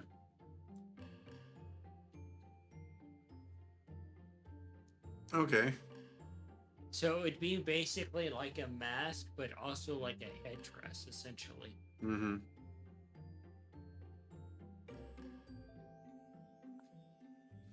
I would actually understand that you would make it where the headdress part can be removed and keep the mask on. Yeah, for sure.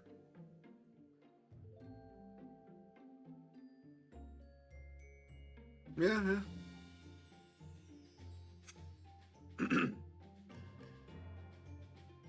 Angela, you finish the book to Biddy. And Go ahead. in the end, Go the ahead. kobolds find true friendship and overcome their obstacle, each having their own shining moment.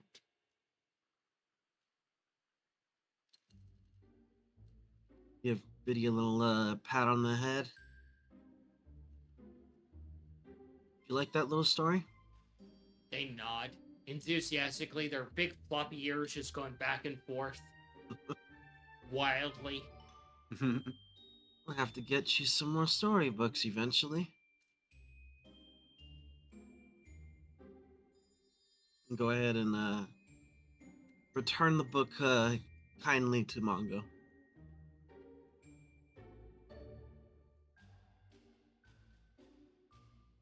Thanks again, Mongo.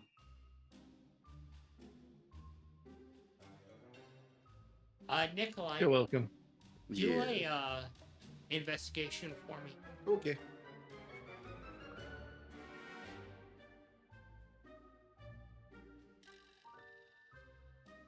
$23? Yeah, 15, 8, 23. You look around a little bit as you're working on this, and you look over on a small like stump twig. You see the dormouse sitting there, just kind of absently staring up into the canopy.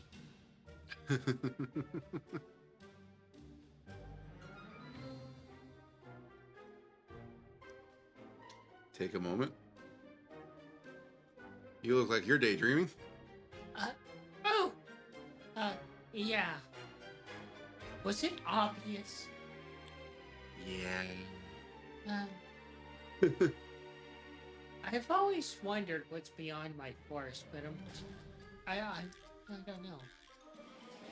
I've never been past here. Why not? I've never. I'm loyal to Alice, so why would I go far? But, truth be told, because of the recent revelations, would it be possible for me to leave? I don't know. I'm sure if it would be possible, from what I understand of Alice so far. Nikolai, do an insight for me.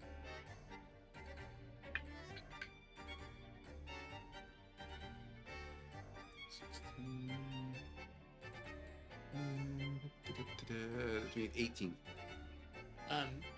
As the dormouse states these facts, you listen a little bit and you pause for a moment. You look up at the leaves in the forest, how it shifts here and there.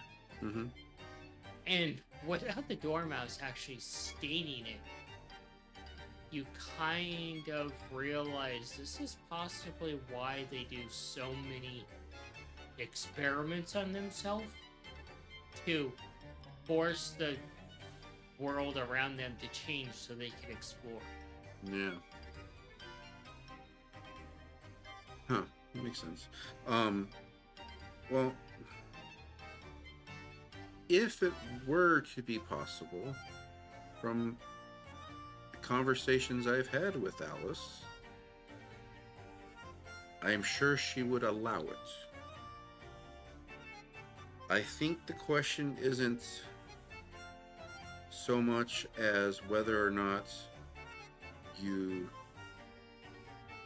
would be able to, or you would be allowed to, and that Alice would be would deny.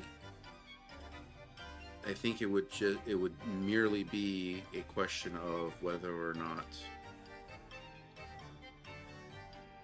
she could allow you to. You know what I mean? I wouldn't ask until the business is sorted out. What's the business exactly? Your business and why you're here. Oh, yeah. Mm. Well, I do know this. If our expectations of who our dear friend Alice are true, I do feel that anyone in her position could allow their alkalides to, I guess the best word I can think of is proselytize, in which they would need to go about the world. And the protections and the abilities granted would go with you to at least some degree.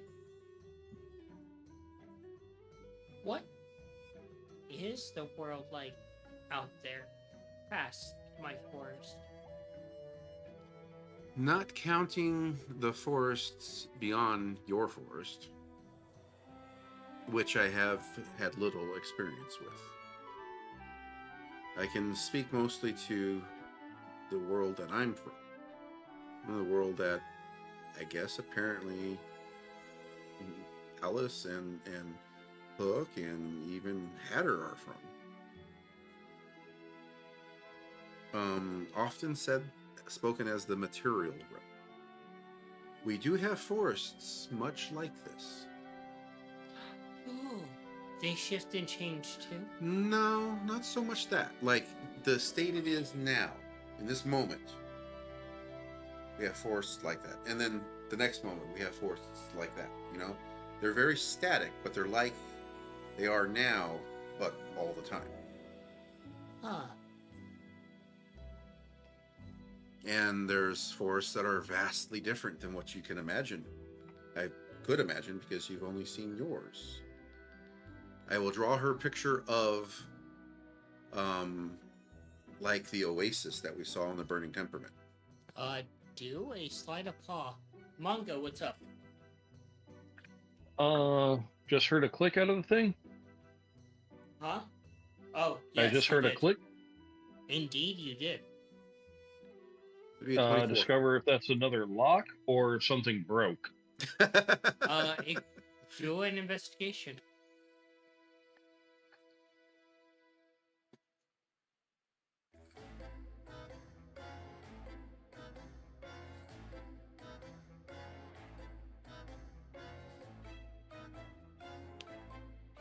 Ten.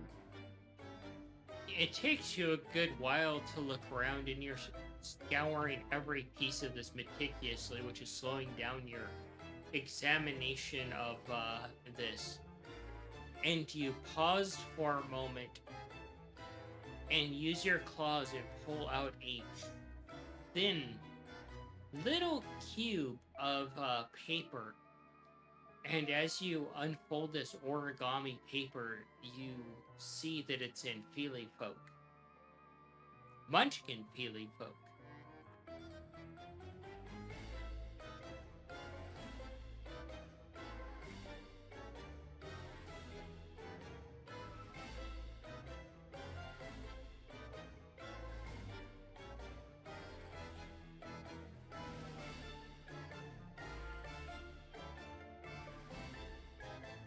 What do you do about that, Mongo?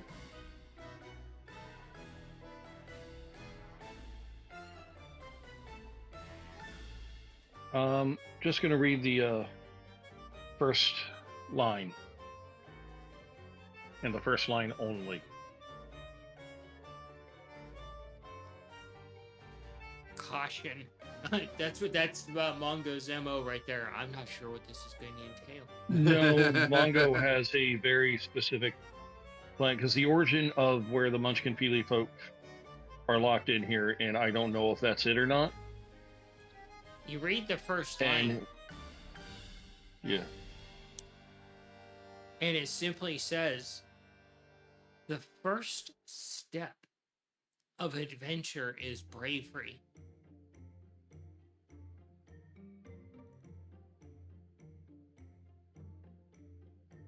line 2.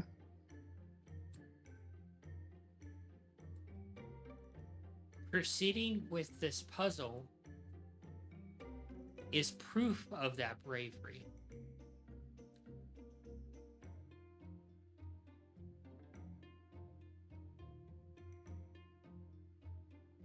Mongo's going to stop there because he needs to know. He needs to try to figure out if this is it or not.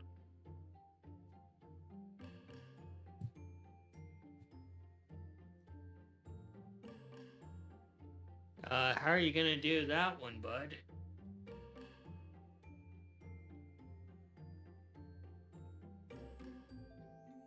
Search his feelings. Search you must.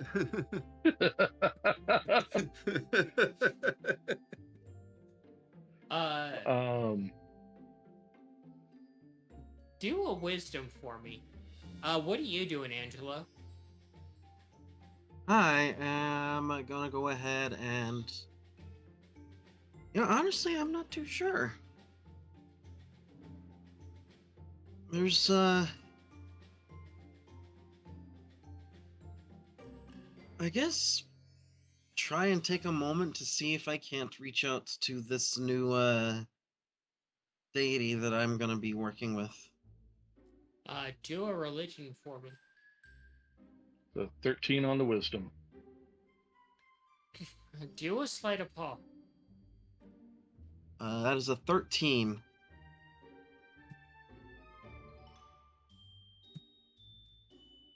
Wait a minute. Did you literally name your new copy of Angelo Divine Angelo? Did I Yeah. just see that? God. Oh, I had to differentiate the two of them. What'd you get, Mongo? 27. You raise Because that's a 20 on the die. Oh, Nice. natural 20, nice. You think for a moment, and then you pick up the puzzle box, and you kind of tinker with it a little bit more, and you hear another click as another lock is undone.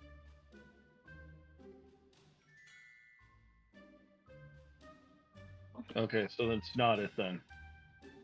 Keep reading the note. The last line on the note says, "The truth is not what you expect." Usually, what the fuck it is. But you have made progress. That's 10 down. No, wait. Because I was 1 to get the note, and then another one past that, so that's 11 down now.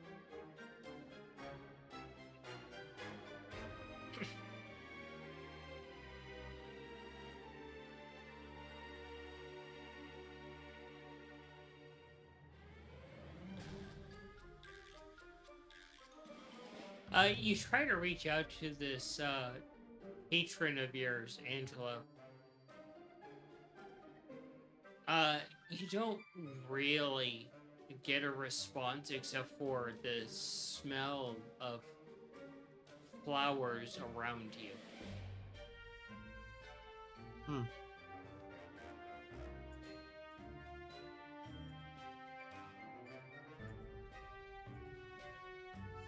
Okay. I guess I'm gonna go back to reading the grimoire and try and understand this, my new patron a little more.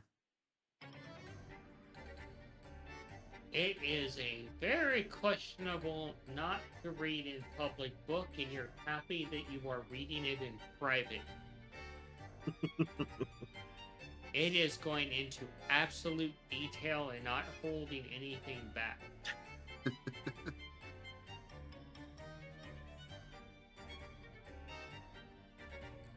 It is by far the smuttiest book in all of the realms.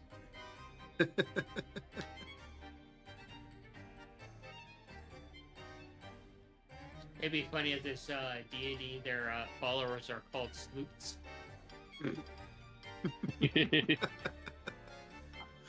Sludians? Slutians.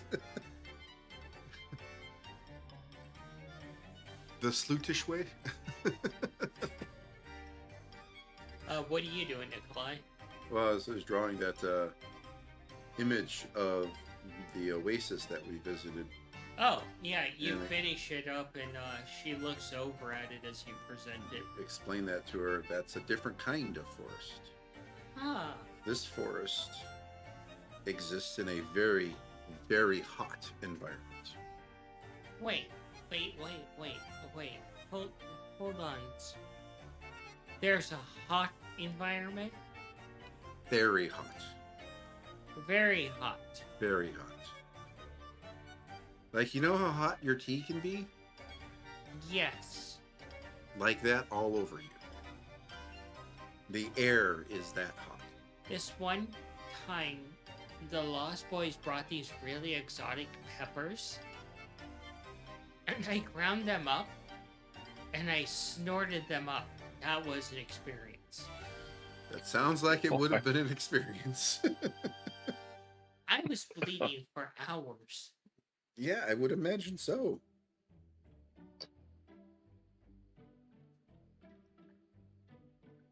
Sounds like you guys really need the opportunity, if I may be so bold to say so.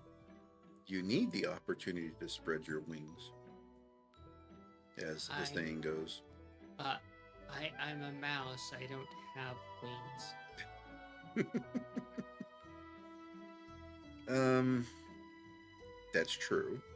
I suppose I can try and make some out of some sticks and leaves and jump off a really tall place. Just don't fly too close to the sun.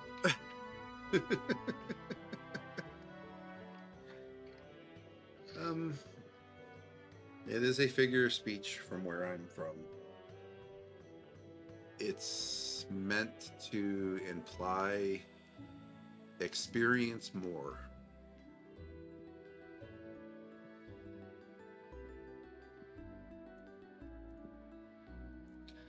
Angela, do a perception for me. Perception. Ooh, 26.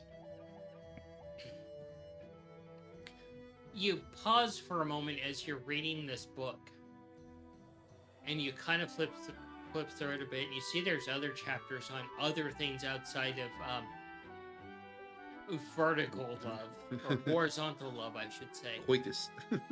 And you go back to the page you're on, and you turn the page, and you can see that there is a conjuration where you use rose water to draw what is essentially a doorway, and that you knock on it 3 times, and it leads to a private chamber for love activities. That's cool. I can see some ideas. Mongo, Oh no. buddy, little cat, friend. You hear this, Mongo?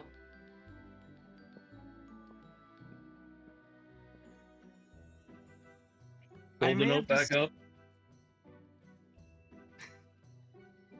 I may have discovered something. Oh, good. Puberty.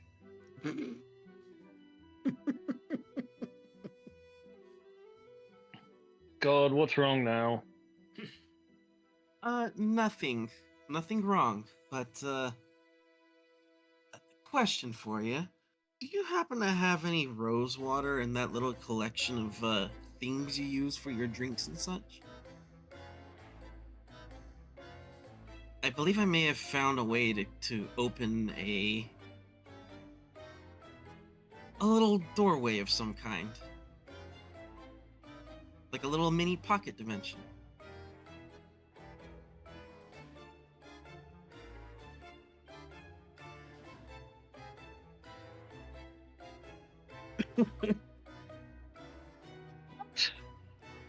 I swear to God, if you're trying to open up a pocket dimension just to play pool, and get it. Yeah. I All missed right, the not my word. best one. I missed something that you said there, so no, I don't get it. Little pocket dimension to play pool in. Ah, gotcha. Okay. Good boy.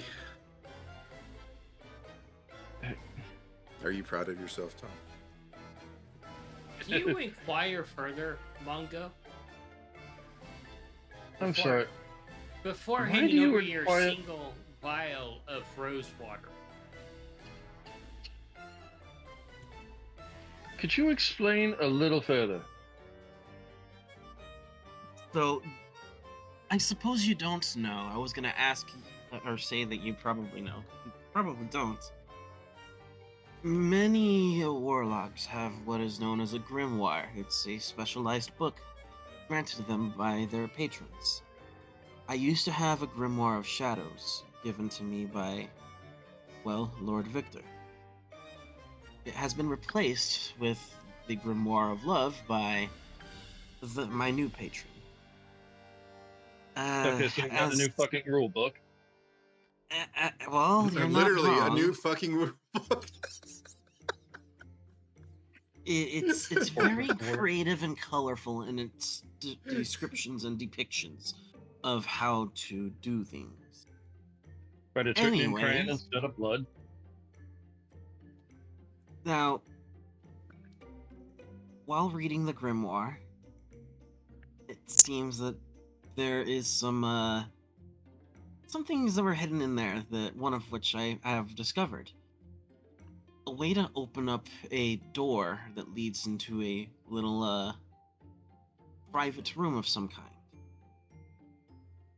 Like a little pocket dimension. I'm not going in there.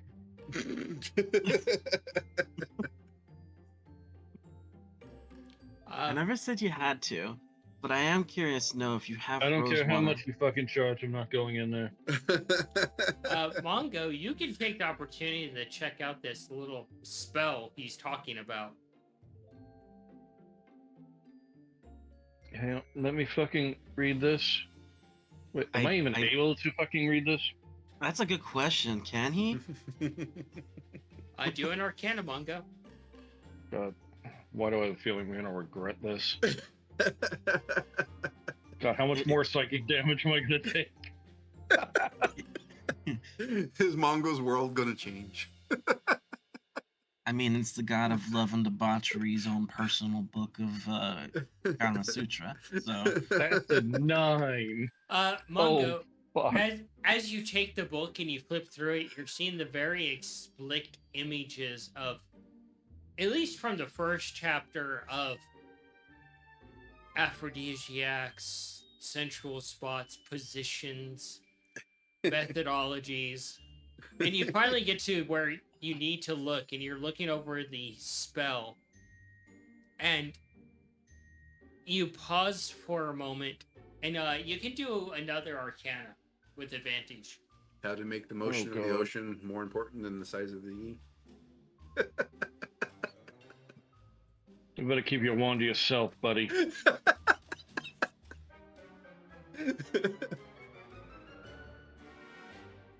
You know, at least we're in the right place to teach about consensual tea.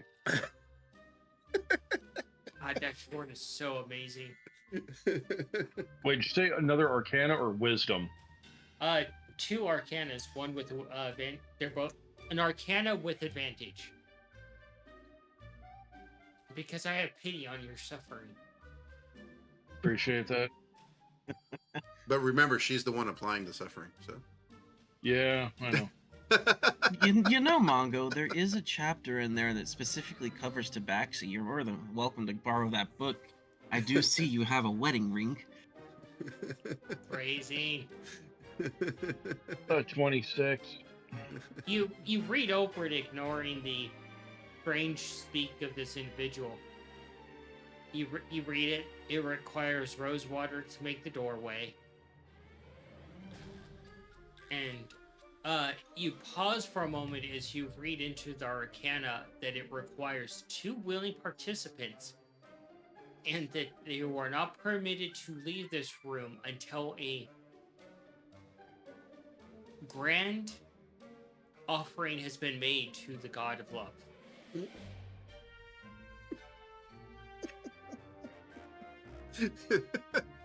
And you're realizing he probably doesn't realize that about this specific room pocket dimension.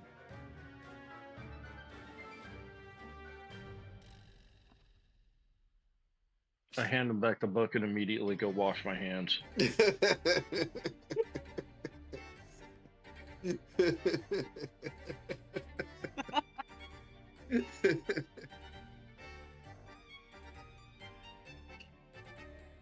Do you follow after him, Angela? I do. There could be so many other secrets inside of here. No. You So did many not things. actually read this, did you? Not all of it. You need I to will read the admit. whole thing. That's how this works. Yeah. Oh, I'm still reading. You read it further, Angelo, and you get what Mongo picked up on, and you're like, oh. Oh.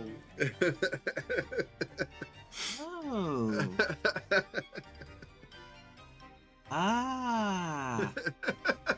Well, you know, You do the owing and awing on your own time. Get the fuck away from me. I don't want to be in earshot.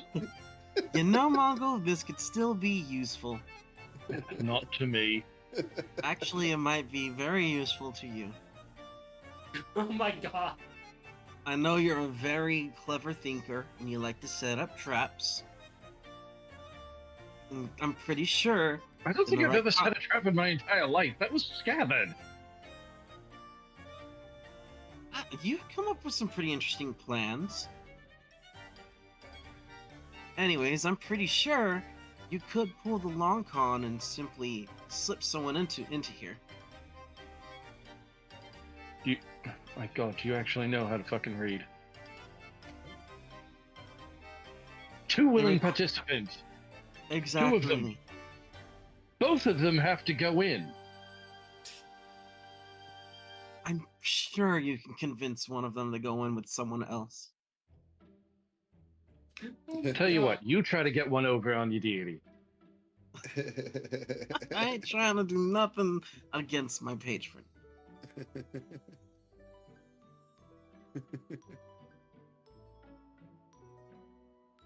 All I'm saying is it'd be pretty useful to trap someone if we had to.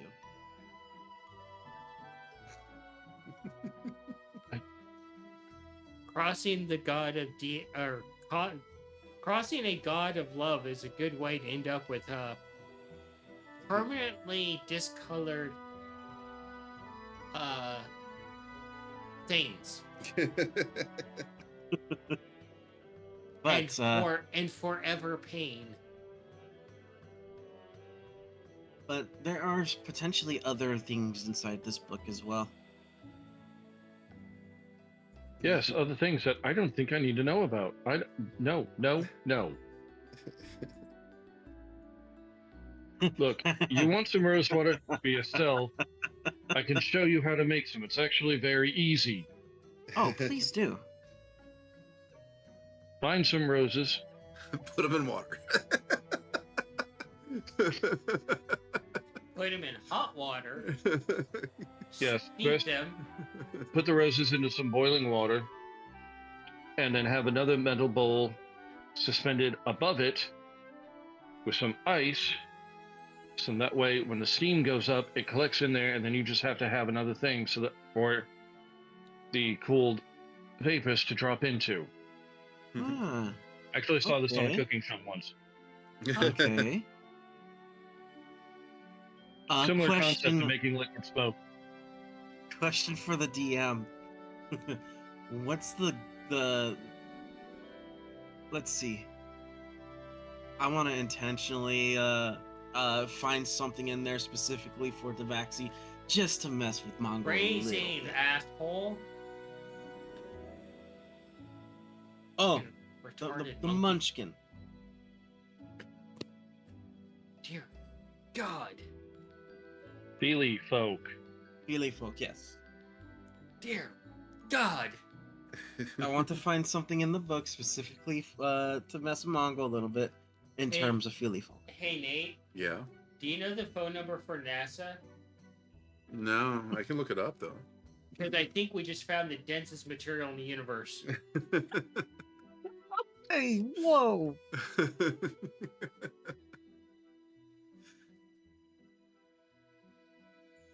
Hype man Angelo is not.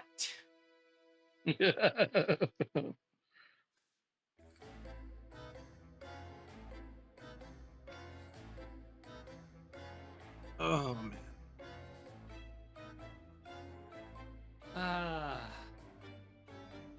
Nikolai, you do finish your plans so that you can actually start doing work. And it's Okay. going to be a bit of a complex work. You're like, looking at this, you have to make feathers, you have to make a headdress, you have to make all the connectors, you have to make the face part.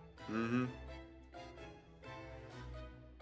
Yeah, gonna be a chore until something Nikolai's gonna do. Alaska, he'll ask Sway to do the things he needs to do. Also, And the dormouse just kind of looks up back at the sun coming through the leaves, thinking about this new place that you've introduced. And do a perception for me, Nikolai. oh no. Are we going to suddenly be in a fucking desert again? Mongo would flay you alive.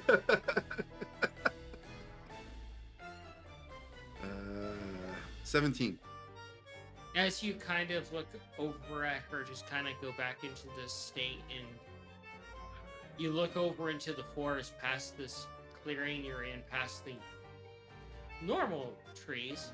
You see trees that sprout cactus thorns that are like small daggers and all along their bark. Oh. Great.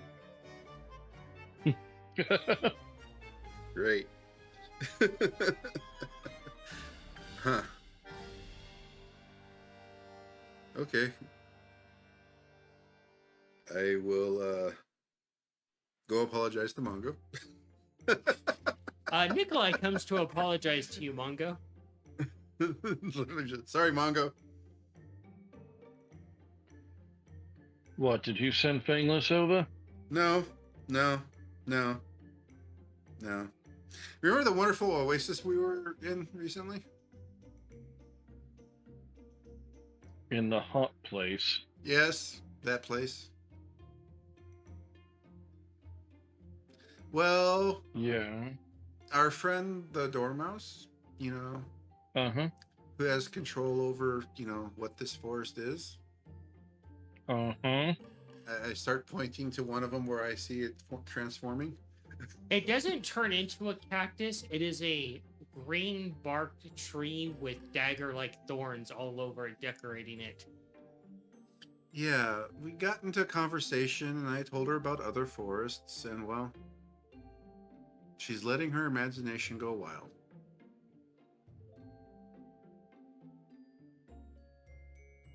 I'm sorry. And I walk away. Definitely good that Scabbard is not here. He would find a way to hurt himself there. Or it would find a way to hurt somehow he's going to wind up going owie and bleeding because of the tree. And as I'm walking away, I holler over my shoulder, and she knows it was very hot. Oh, fuck. I'm sorry, as I continue walking away. I began looking through to see if I have the climate-controlled scarf.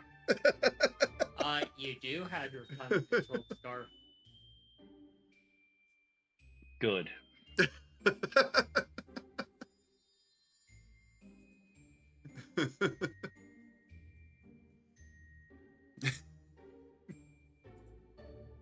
Depending on how hot, this could come in handy. I think Nikolai is going to go make an air conditioning for the room. Done that before. I can make that in a couple hours.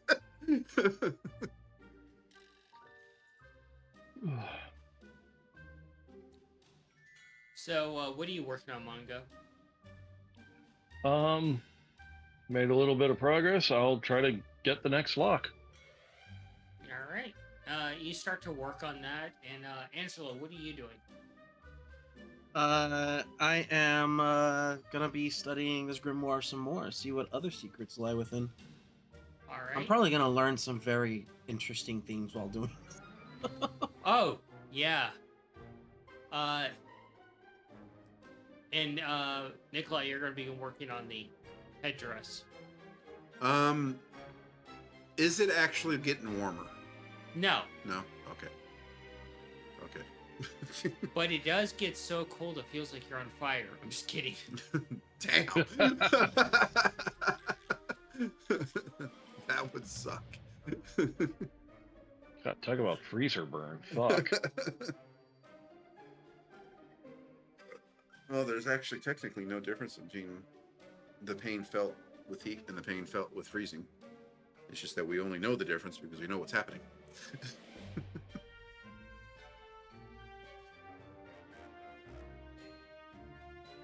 What are you doing, Nikolai? Yeah, I'll work on the headdress. Get my homunculus to help me gather the materials that are available in the immediate vicinity. Thinking about maybe trying the junk drawer again. If you want to use the junk drawer, go ahead. You have that pot with the potato in it. God, I almost forgot about the fucking potatoes. That broke you. That's why I don't remember. Okay. Yeah. So this is what Nikolai's doing here. He's going to picture in his mind, in as much vivid recollection as he can, of an item, any item, whatever comes to mind in this situation. I guess he needs some very, pretty plumage feathers. Okay.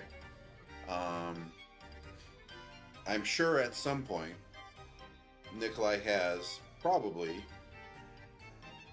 retained some of Red and Blue's feathers that have molted and put them away for future use because of their, sharpness or whatever. Nothing I've ever, as the player, indicated that he would have done, but it sounds like something he would have done.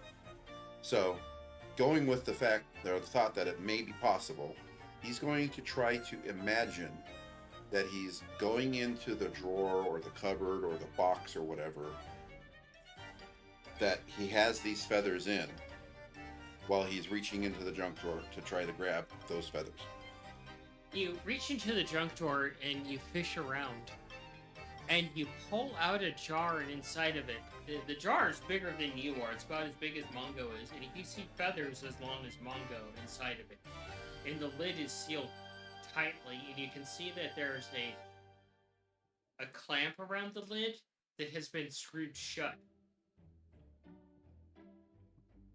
And there's sharp feathers, or there's feathers in there. There are some sort of feathers in there. Huh. They're almost kind of like an oil slick pearlescence.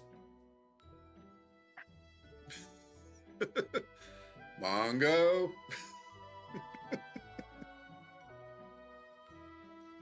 Buddy. I did a thing. What's wrong? Nothing yet. Nothing yet. Right, so in other words, shit as usual. Yeah. I step aside and present the jar of feathers. Yeah. So I had an idea with the junk drawer, buddy. That maybe it manifests the user's intentions to retrieve items that they've put away in random drawers or cabinets or boxes and stuff like that. And I have this headdress that I'm making for a gold, and I figured, like the sharp feathers from like red and blue that I've gathered that they've molted would be really cool on his headdress. So I decided I'll reach into the junk drawer and see if I can grab those feathers. I didn't get those feathers. I got these feathers. You see the lid has been very securely put on Mungo. What should we do, bud?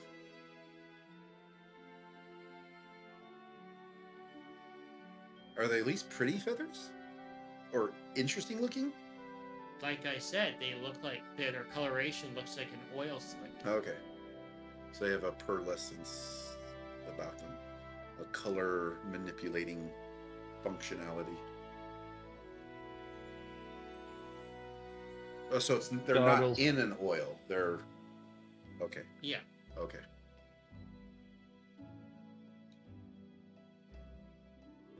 Doing your goggles thing?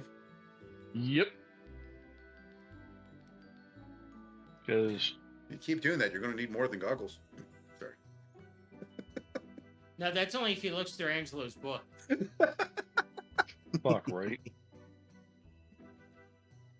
He might Because actually that's a see rather- the pictures come alive. No, I don't need that right now.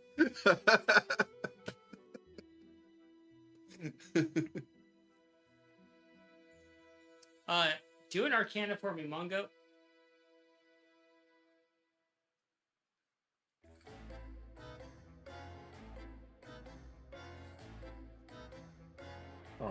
Kind of. Well, okay.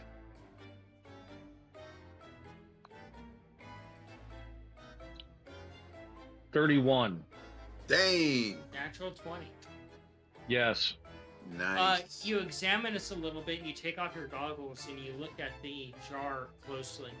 And you examine it, and you examine the lid on it.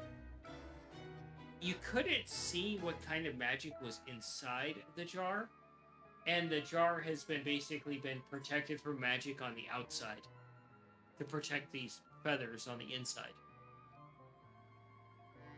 That's interesting.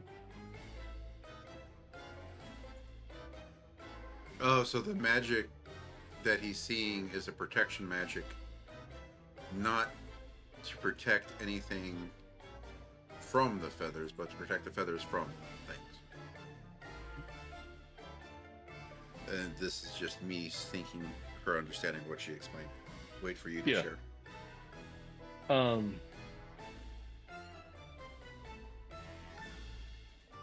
Because these things were locked up for a reason. Yeah, I kind of think so. The only thing is I can't tell what that reason is because the locks on this thing are stopping anything from happening to those feathers. I mean, you can take the locks off.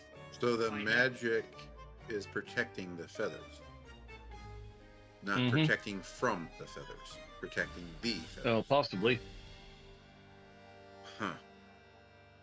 Well, I mean, they're in there. They're in there for a fucking reason. Yeah. Where the hell did you get these again? Show him the little box that's the junk drawer. Yeah, that big jar came The out of items this that little you box. get from this, where do they come from? I don't know.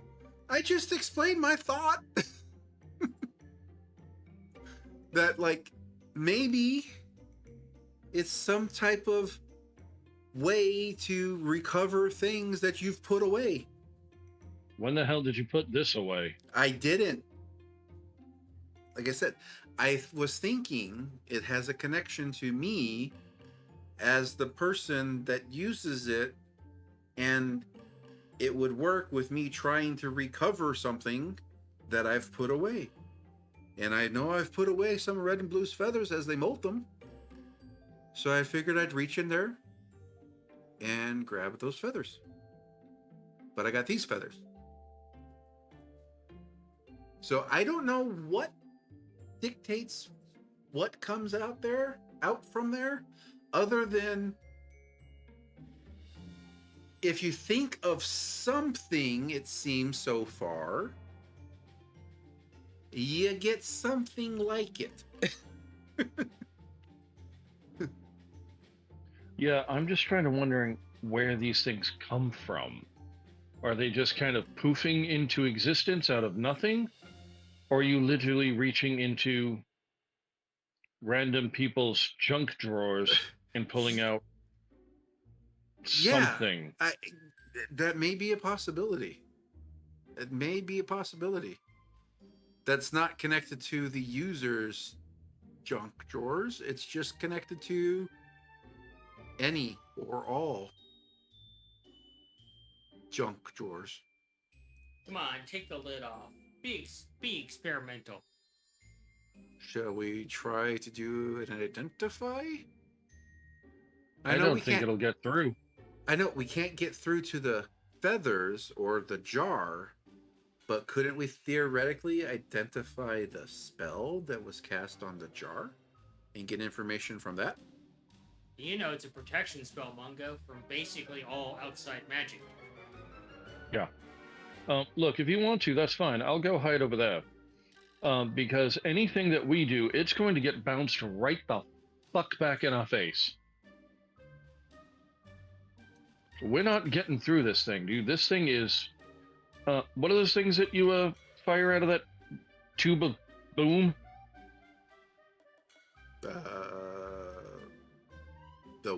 Say that again? I didn't catch what you said there, Tom. The thingy that makes a very loud noise that makes things go ow on the other end. The big loud stick that goes boom. Rifle? Gun? Yeah. What's the thing that... They're bullets? Yeah. This thing's bulletproof.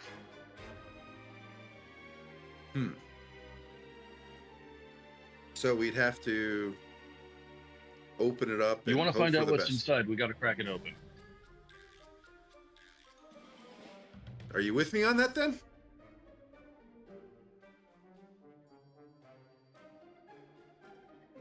Remind me what that first line from the note was.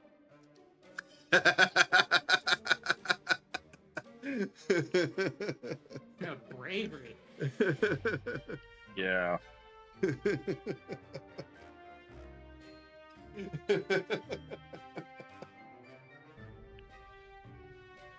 I mean, now, I am relatively it sure seems... that any of the books that have to do with feathers that we have probably aren't going to cover this. I mean, I could try that. I could see, I can review the books that Cayenne has lent me to see if there's any description of these feathers. I mean, you're definitely welcome to look with me. That's Mongo, probably not a bad idea. Mongo, you know he would be there probably for centuries trying to figure this out. Yeah. Any sort of books that Cayenne gave you are probably entry level. This thing, I think, is coming from somebody who needs a very big fancy degree in cryptozoology. So they're probably not in there. Okay. So the only way we're going to figure out what these are today is by cracking this sucker open. So, gut feeling. The spell is protecting the feathers, not protecting from the feathers. Don't know. Gut feeling, buddy. I'm asking for your gut feeling. Well, if these things were locked up for a reason, that means they're either extremely dangerous or extremely fragile. Mm-hmm. Or extremely valuable. Or extremely important. See, there's more reasons. If they were valuable, they wouldn't have been chucked in a junk drawer. That's a fair assessment. Unless they were just put there for a moment. I don't know, and forgotten. Like our potato friends. Fuck, I forgot about them. And they didn't even come Look, from a junk I can only drawer. process so much weird shit at a time, okay? So you with me or not, bud? Shall we crack it open? Take another look at that lock, see if Mongo has any idea on how to get this thing open. You would have to unscrew it with a wrench. So it's really not locked.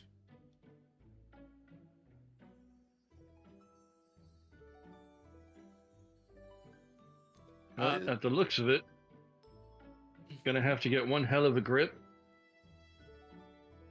and turn. Mongo, do another Arcana with advantage. I'll investigate the jar myself and see if I can find any details on instructions or anything like that. Yeah, or do notes an or something like that.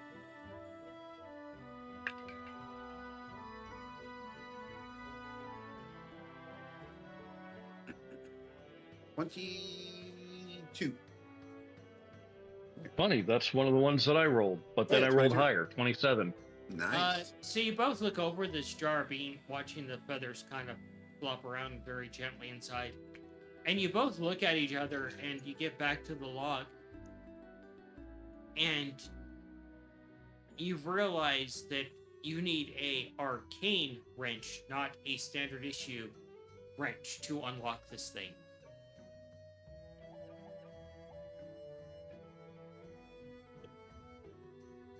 An arcane wrench. So a wrench made from pure arcane energy to basically undo this nut. Huh. Huh. I don't have one of those. You would be up for Nikolai.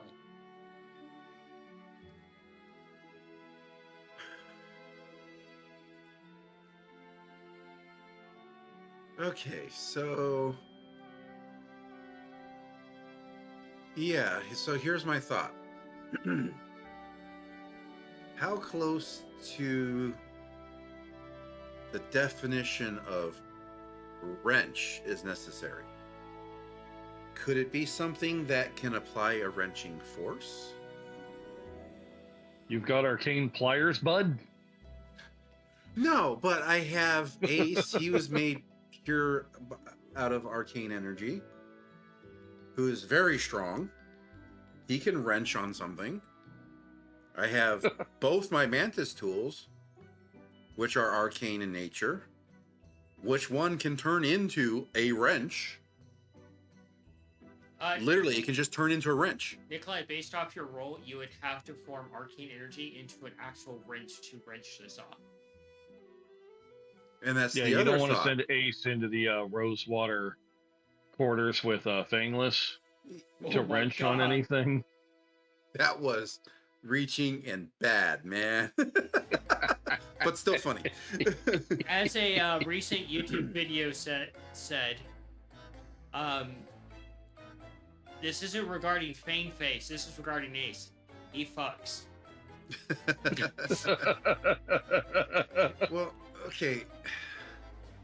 And then we have Mage Hand, which, if I remember correctly, specifically says it forms a hand in the shape of whatever the wielder wishes it to be. So I could literally make a hand that is a wrench. You know that would work, Mongo. That it would? Yeah. So I think would that work? You would just have to supercharge it.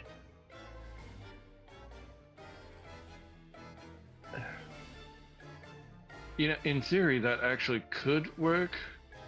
But I know when you're just kind of using that spell, normally you're only moving so much. I think So, I mean, if you were to, like, put a bunch of energy into it so that way you can move something a bit heavier, mm-hmm. that might actually work. Okay.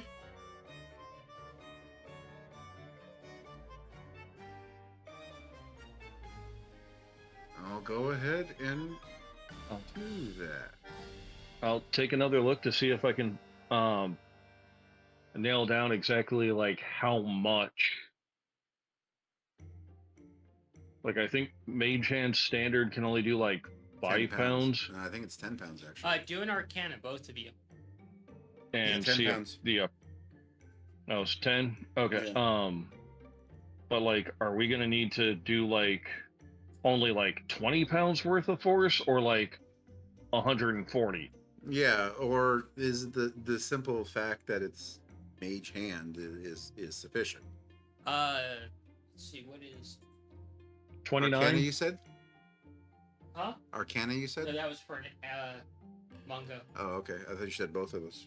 Mongo, you talked through this with Nikolai, and you realize that you would have to burn all your spells for the day, and he would have to burn all of his spells for the day.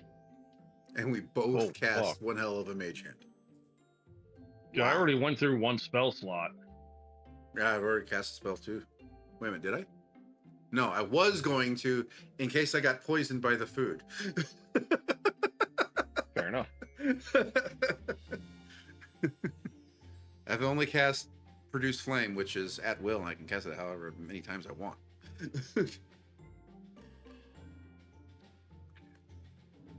So even me being down a spell slot, would that still be enough? Yeah, both of you.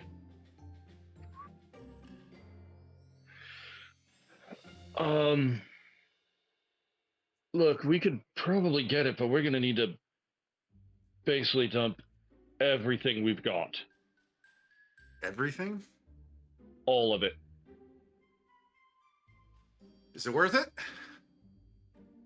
It's your call. This is your thing. Yeah, but you're the one helping. If it's gonna something's gonna happen. It's gonna happen to both of us. Yep. So we doing it? I'm doing it if you're doing it. Like I said, man, it's your thing. If you want it open, this is what we got to do to open it. So you're saying you're doing it if I'm doing it? Basically. All right. Should we warn everybody? Yes. But wouldn't not warning them fit their theme? He's got... We're warning Biddy. It's not up for debate.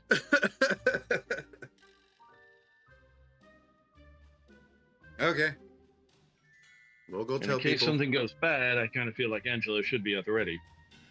Okay. You hear your name, Angelo. We'll tell people. Yep. So locked into my book, and I hear like that glimpse of it. I'm like, huh? Alrighty. Let's go tell people that we're going to go do a thing. You make the rounds and tell everybody, and you get the general responses of like, so be it. Unleash what you have.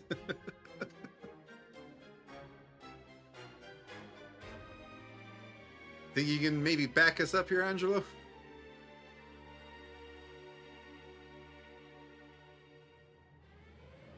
Wish you the best of luck in this.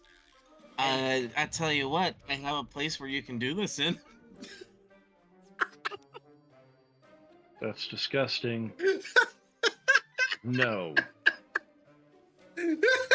You know what I was gonna say that's really terrible as well? And Angelo used his mage hand and pounded the shit out of this until it blew up. Oh, good. Now Angelo's wrenching on it too. Great. What I We're all gonna can be do for blind you- by the end of the episode. What I can do for you is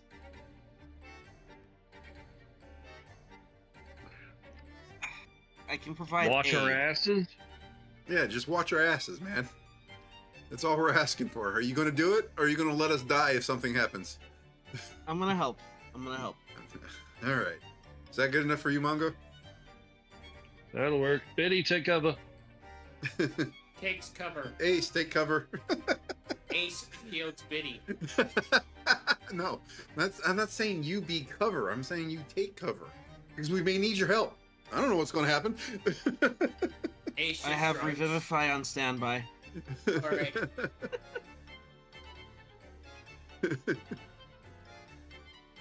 You guys dump everything you got into this, make this really thick-looking wrench, and you both heave and pull on it, and you see the bolt whisk off and fall, and they clamp around the lid, just clink, opens, and now that you have access to unscrew the lid.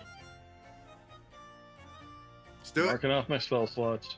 And you unscrew the lid, and you look inside, and along the top part, you can see almost like a translucent layer of something that is kind of like it looks like you're looking at a bubble, like the kind you blow, Okay.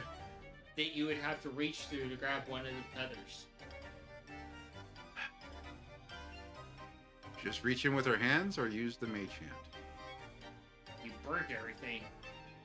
So, like, even our cantrips are gone? Yeah. Fuck. Like, goddamn. I was expecting cantrips to still be there. Oh, well.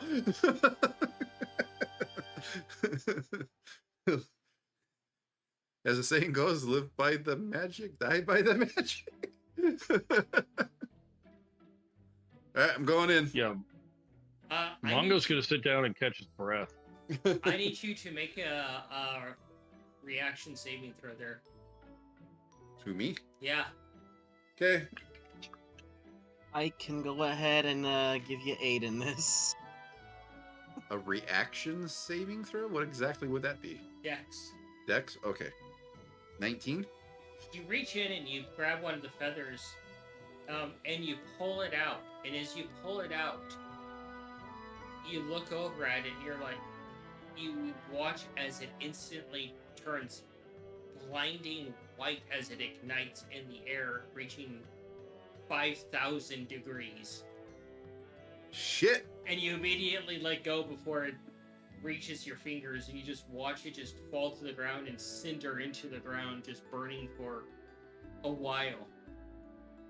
Glowing whiter than the sun. Damn. Looking away. Thank God I have my goggles on. There are now 4 feathers left in there. So what exactly is that? I have no idea. Angela's just staring at it, going blind. We figured he'd be going blind due to something else.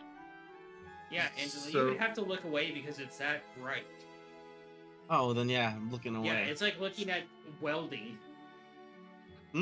Fun. Holy shit. Yeah, you step away from it because of the heat. Yeah, no kidding. Wow. What is that? No, no. How long does it burn?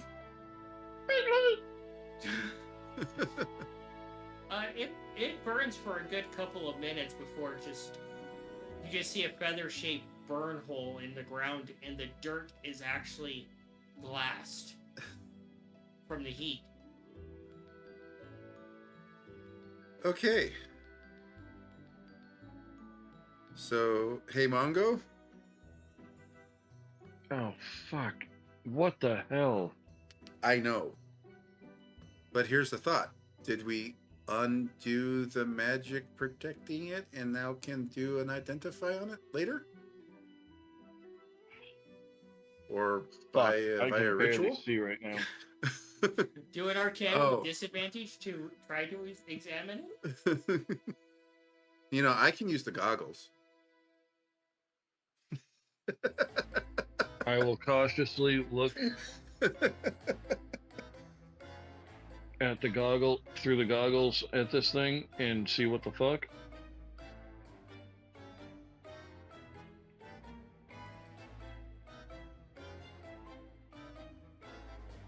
Okay, Yeah. look how he's sitting. Jeez. Look at him. He's holding your hand. He's there for you.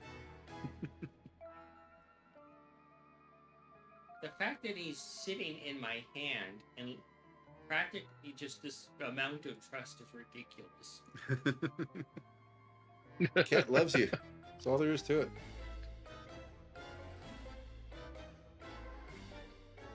What was your Arcana manga with disadvantage? Shit, looking through the goggles, it's still disadvantage. Yeah, because you got flashbang briefly. Fair enough.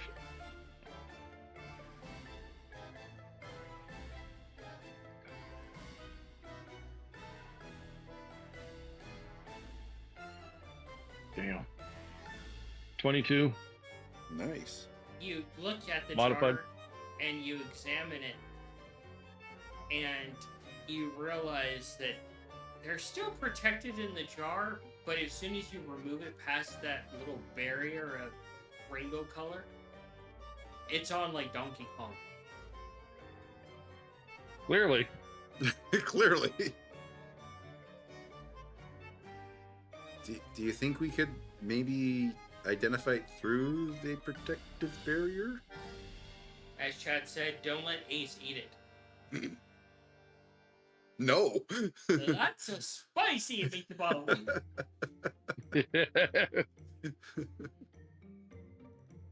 Second time that movie's shown up tonight.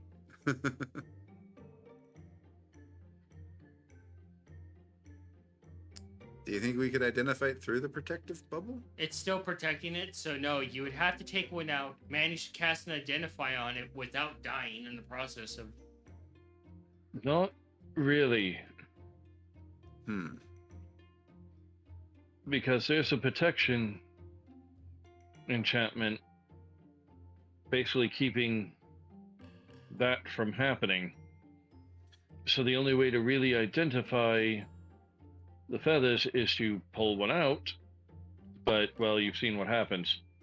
How big I is the have an opening idea. to the jar? I have an idea that may help here. The jar is about that round, like a small personal-sized pizza. Because the feathers are like... Uh-huh. So it's like 1.5 feet, 2 feet long by about 8 inches in diameter. Yeah, Or 10 inches even.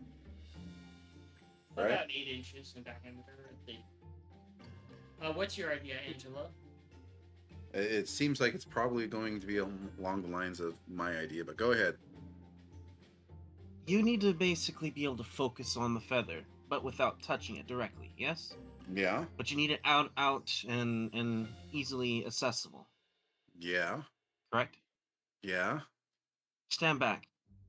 Tell me what you're thinking first. I am going I to cast understand Levitate the arcana. upon the feather. It's protected from magic. It's been established. Yeah, it's like... Okay. Okay.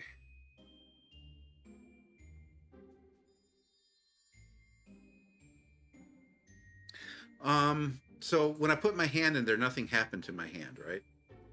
Correct. It didn't feel weird or anything in that space.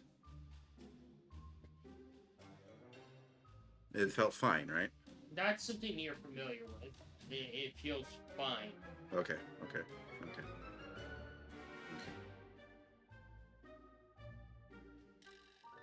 Huh. Okay. Mongo, you look over at Yeah. Nikolai and you get the idea that he's thinking about going in there, and that would probably be a bad idea. Nikolai, if you're thinking about, well, diving in, Yeah, I wouldn't. exactly. Why? look, as soon as those things came out of there, they ignited, yes? Yes. So But- how do you put out fire?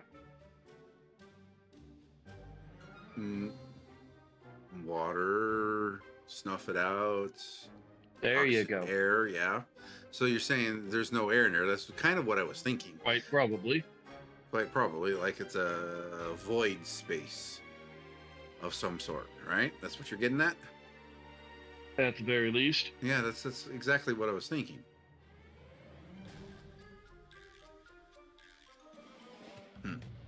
Doesn't just mean that there's a lack of oxygen.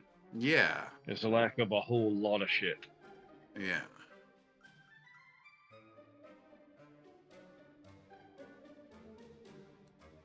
But the question is, do I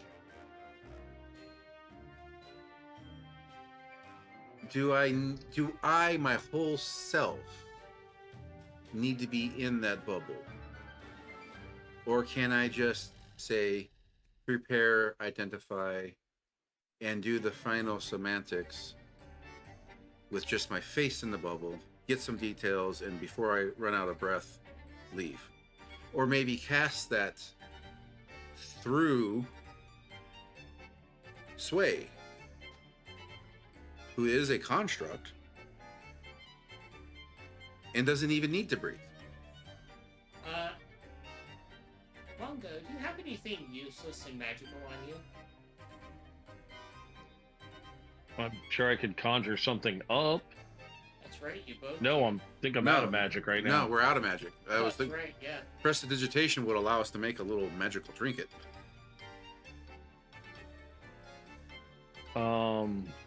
Fuck. I don't know if I actually have anything that I can just throw out like that. No, wait.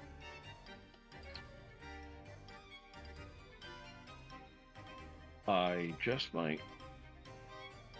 Because Mongo also collects random shit too. I mean,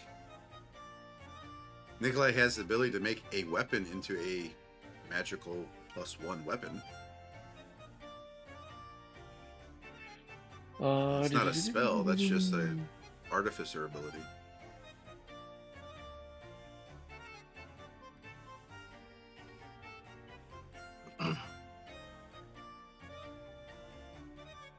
I do have 10 vials of drool from the crock book. Ah! I do have four blood vials still. I don't think the crock book's drool actually did anything magical, but it was from a magical beast. You can certainly try.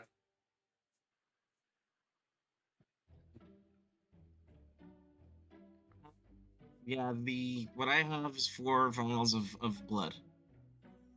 I don't know if that's gonna be useful. Probably not magical blood. No. So what's your thought there, Mongo? Okay, so remember that joke book that I found that actually turned out to be our friend the crock book? Yeah, I think so. Yeah. Yeah. Oh, yeah, you gave it to someone, huh? No, I didn't give it to anyone. I didn't give him away. He's at home. Oh, okay. Okay. Anyways. Yeah, well, just in case, got a couple of vials of drool. Is it magical? Well, What's the point of the... Okay, so... I'm trying to show you what will happen if you go in. Okay. Grab a string. Tie that around the vial.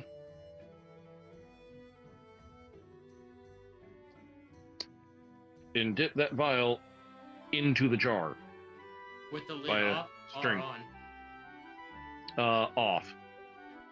You watch as he dips his vial in there, and he just lets the string go.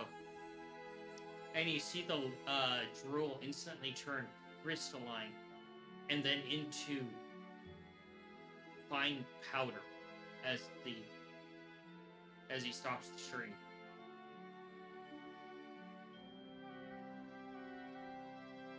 Huh. And then pull it back out.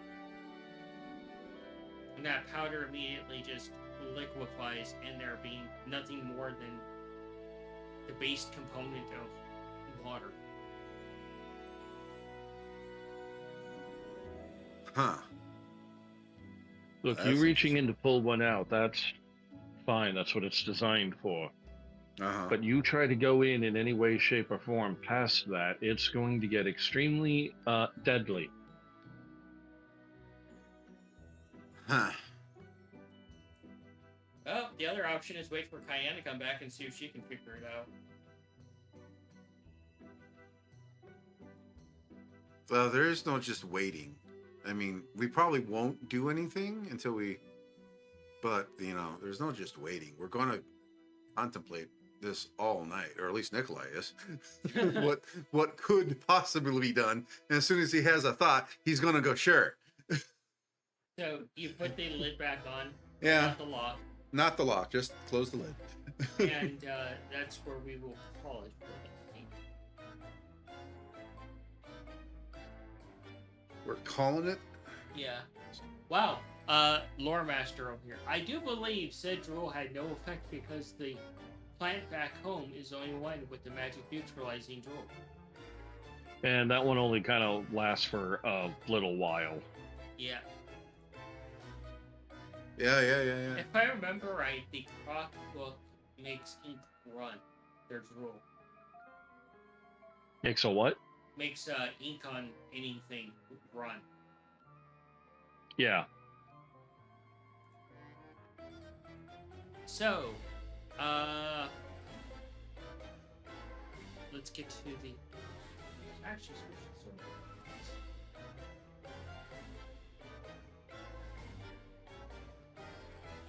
All right. So I didn't mention it at the beginning, but I'll post it on the Discord. We will be off next week since Nate won't be here. Actually, I believe Manny won't be either. No, that's week. The 3rd. 24th. Oh. Yeah. Not the 17th, the 24th. Yeah. Well, that one we can figure something out. Manny's here. Manny's God can whisk him away for a little bit of show and tell. All right. Let's get into the post-mortem stuff. Manny, favorite stuff?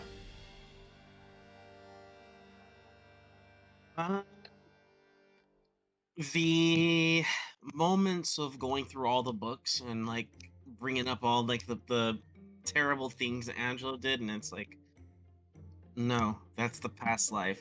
I don't want that to be how Biddy sees me. Being able to tell the stories to Biddy, and of course, the incredibly provocative book. Ah, yes. A true god of class. Truly the classiest. What about you, Mongo? Oh, this episode's been a fucking wild ride.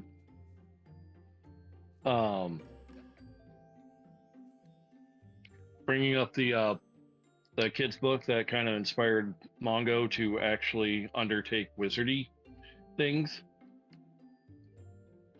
I actually didn't know Mongo had that book on him, but really glad that he does.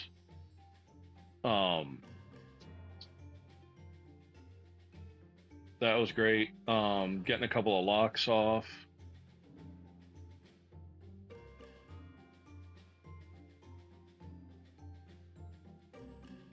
Oh God. The insanity of this fucking realm.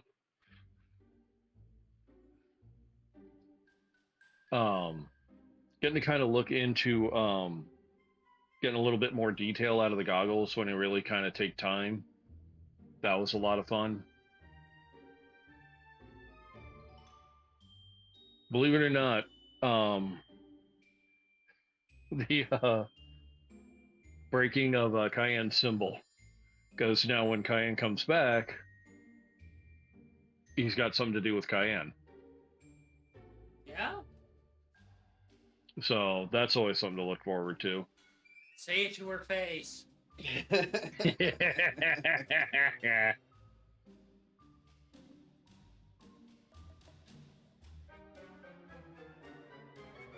Basically coming up with another adhesive that is completely fucking counterintuitive. Just got to figure out how long that stuff lasts Because really, you fucking slime somebody to the damn wall. Who the fuck is reaching for milk? If it was Sally, I don't think she's reaching for anything. I think it's just pure rage coming your way. Oh yeah, no, that ain't even gonna slow her the fuck down. Look, if she steps in it, it just means she's got new shoes for a bit.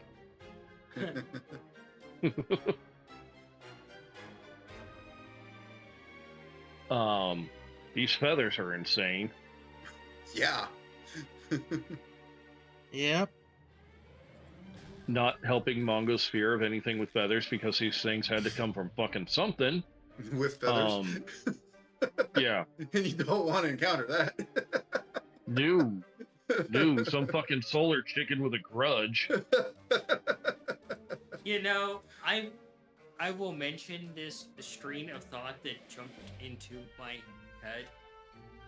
Wait, what was it that I had come up with? It was terrifying. Absolutely horrifying. It's definitely, in my opinion, probably like an abyssal chicken of some sort. Because where else are you going to find, like, no air? It was a bunch of the, the goose that you guys had to deal with? Oh, God. Mm-hmm. Yeah, Yeah. goose jockeys. Things that ride that goose. A bunch of those little gooses running around with little necromantic jockeys on the back. Oh no. Now, see, I just see some fucking Aarakocra who is running around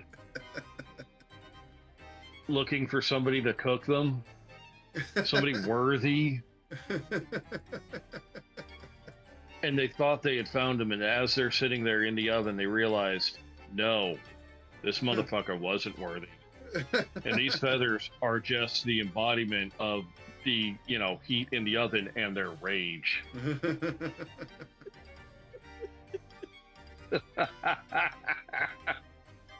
Poking fun at the DM's amazing creations again. No, I'm just jealous I can't ever come up with anything that fucking good.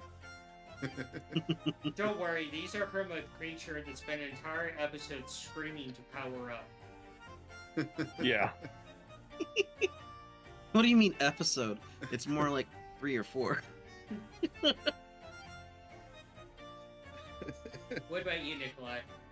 I think the top interesting, there's actually kind of two that were really kind of cool. Actually meeting and speaking with, let me look at, that's such an interesting name, I can't remember it yet. It's there in my notes. It's in my notes too. Yes, I know. Kretovana. Kretovana, I guess. Kretovania, whatever. However it's pronounced. Actually meeting and like having a conversation with her. That was fascinating. Carl, I'm a better tinker than he is. No, that's not what she said. She said, tell Carl he's worthless. It's like, I'm not gonna say that. Sibling rivalry. I could say, Kretovania says you're worthless. I'll say that.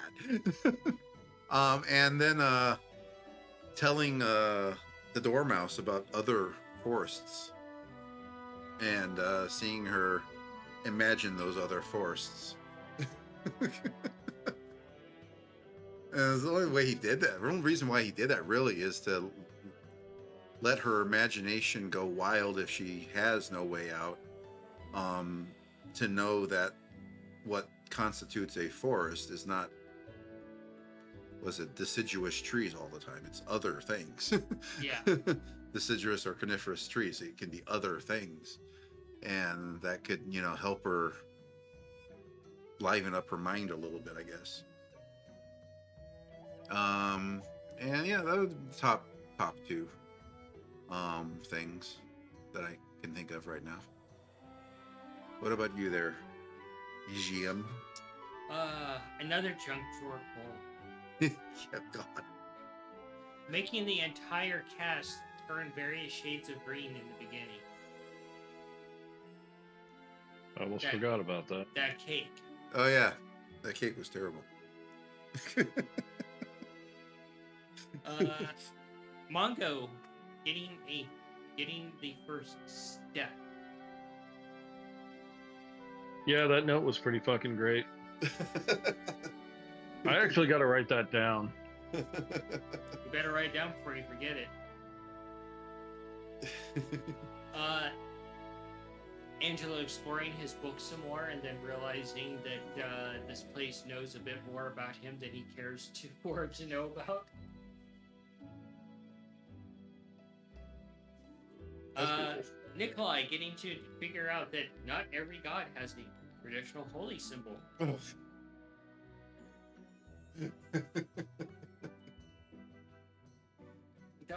The one song that jumped into my head while you were doing that dance is not like the Dancing Queen song. It was the song from Evangelion, Dance Like You Want to Win. I don't recognize that song. I don't remember. I have to look it up. It's a good one.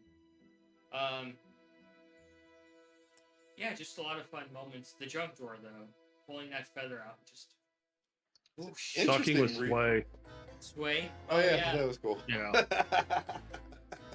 She's Never take do 6 that again. points of psychic damage. What? Yeah. Damn. Yep, never doing that again. If a god creates a creature, don't talk to it. Yeah.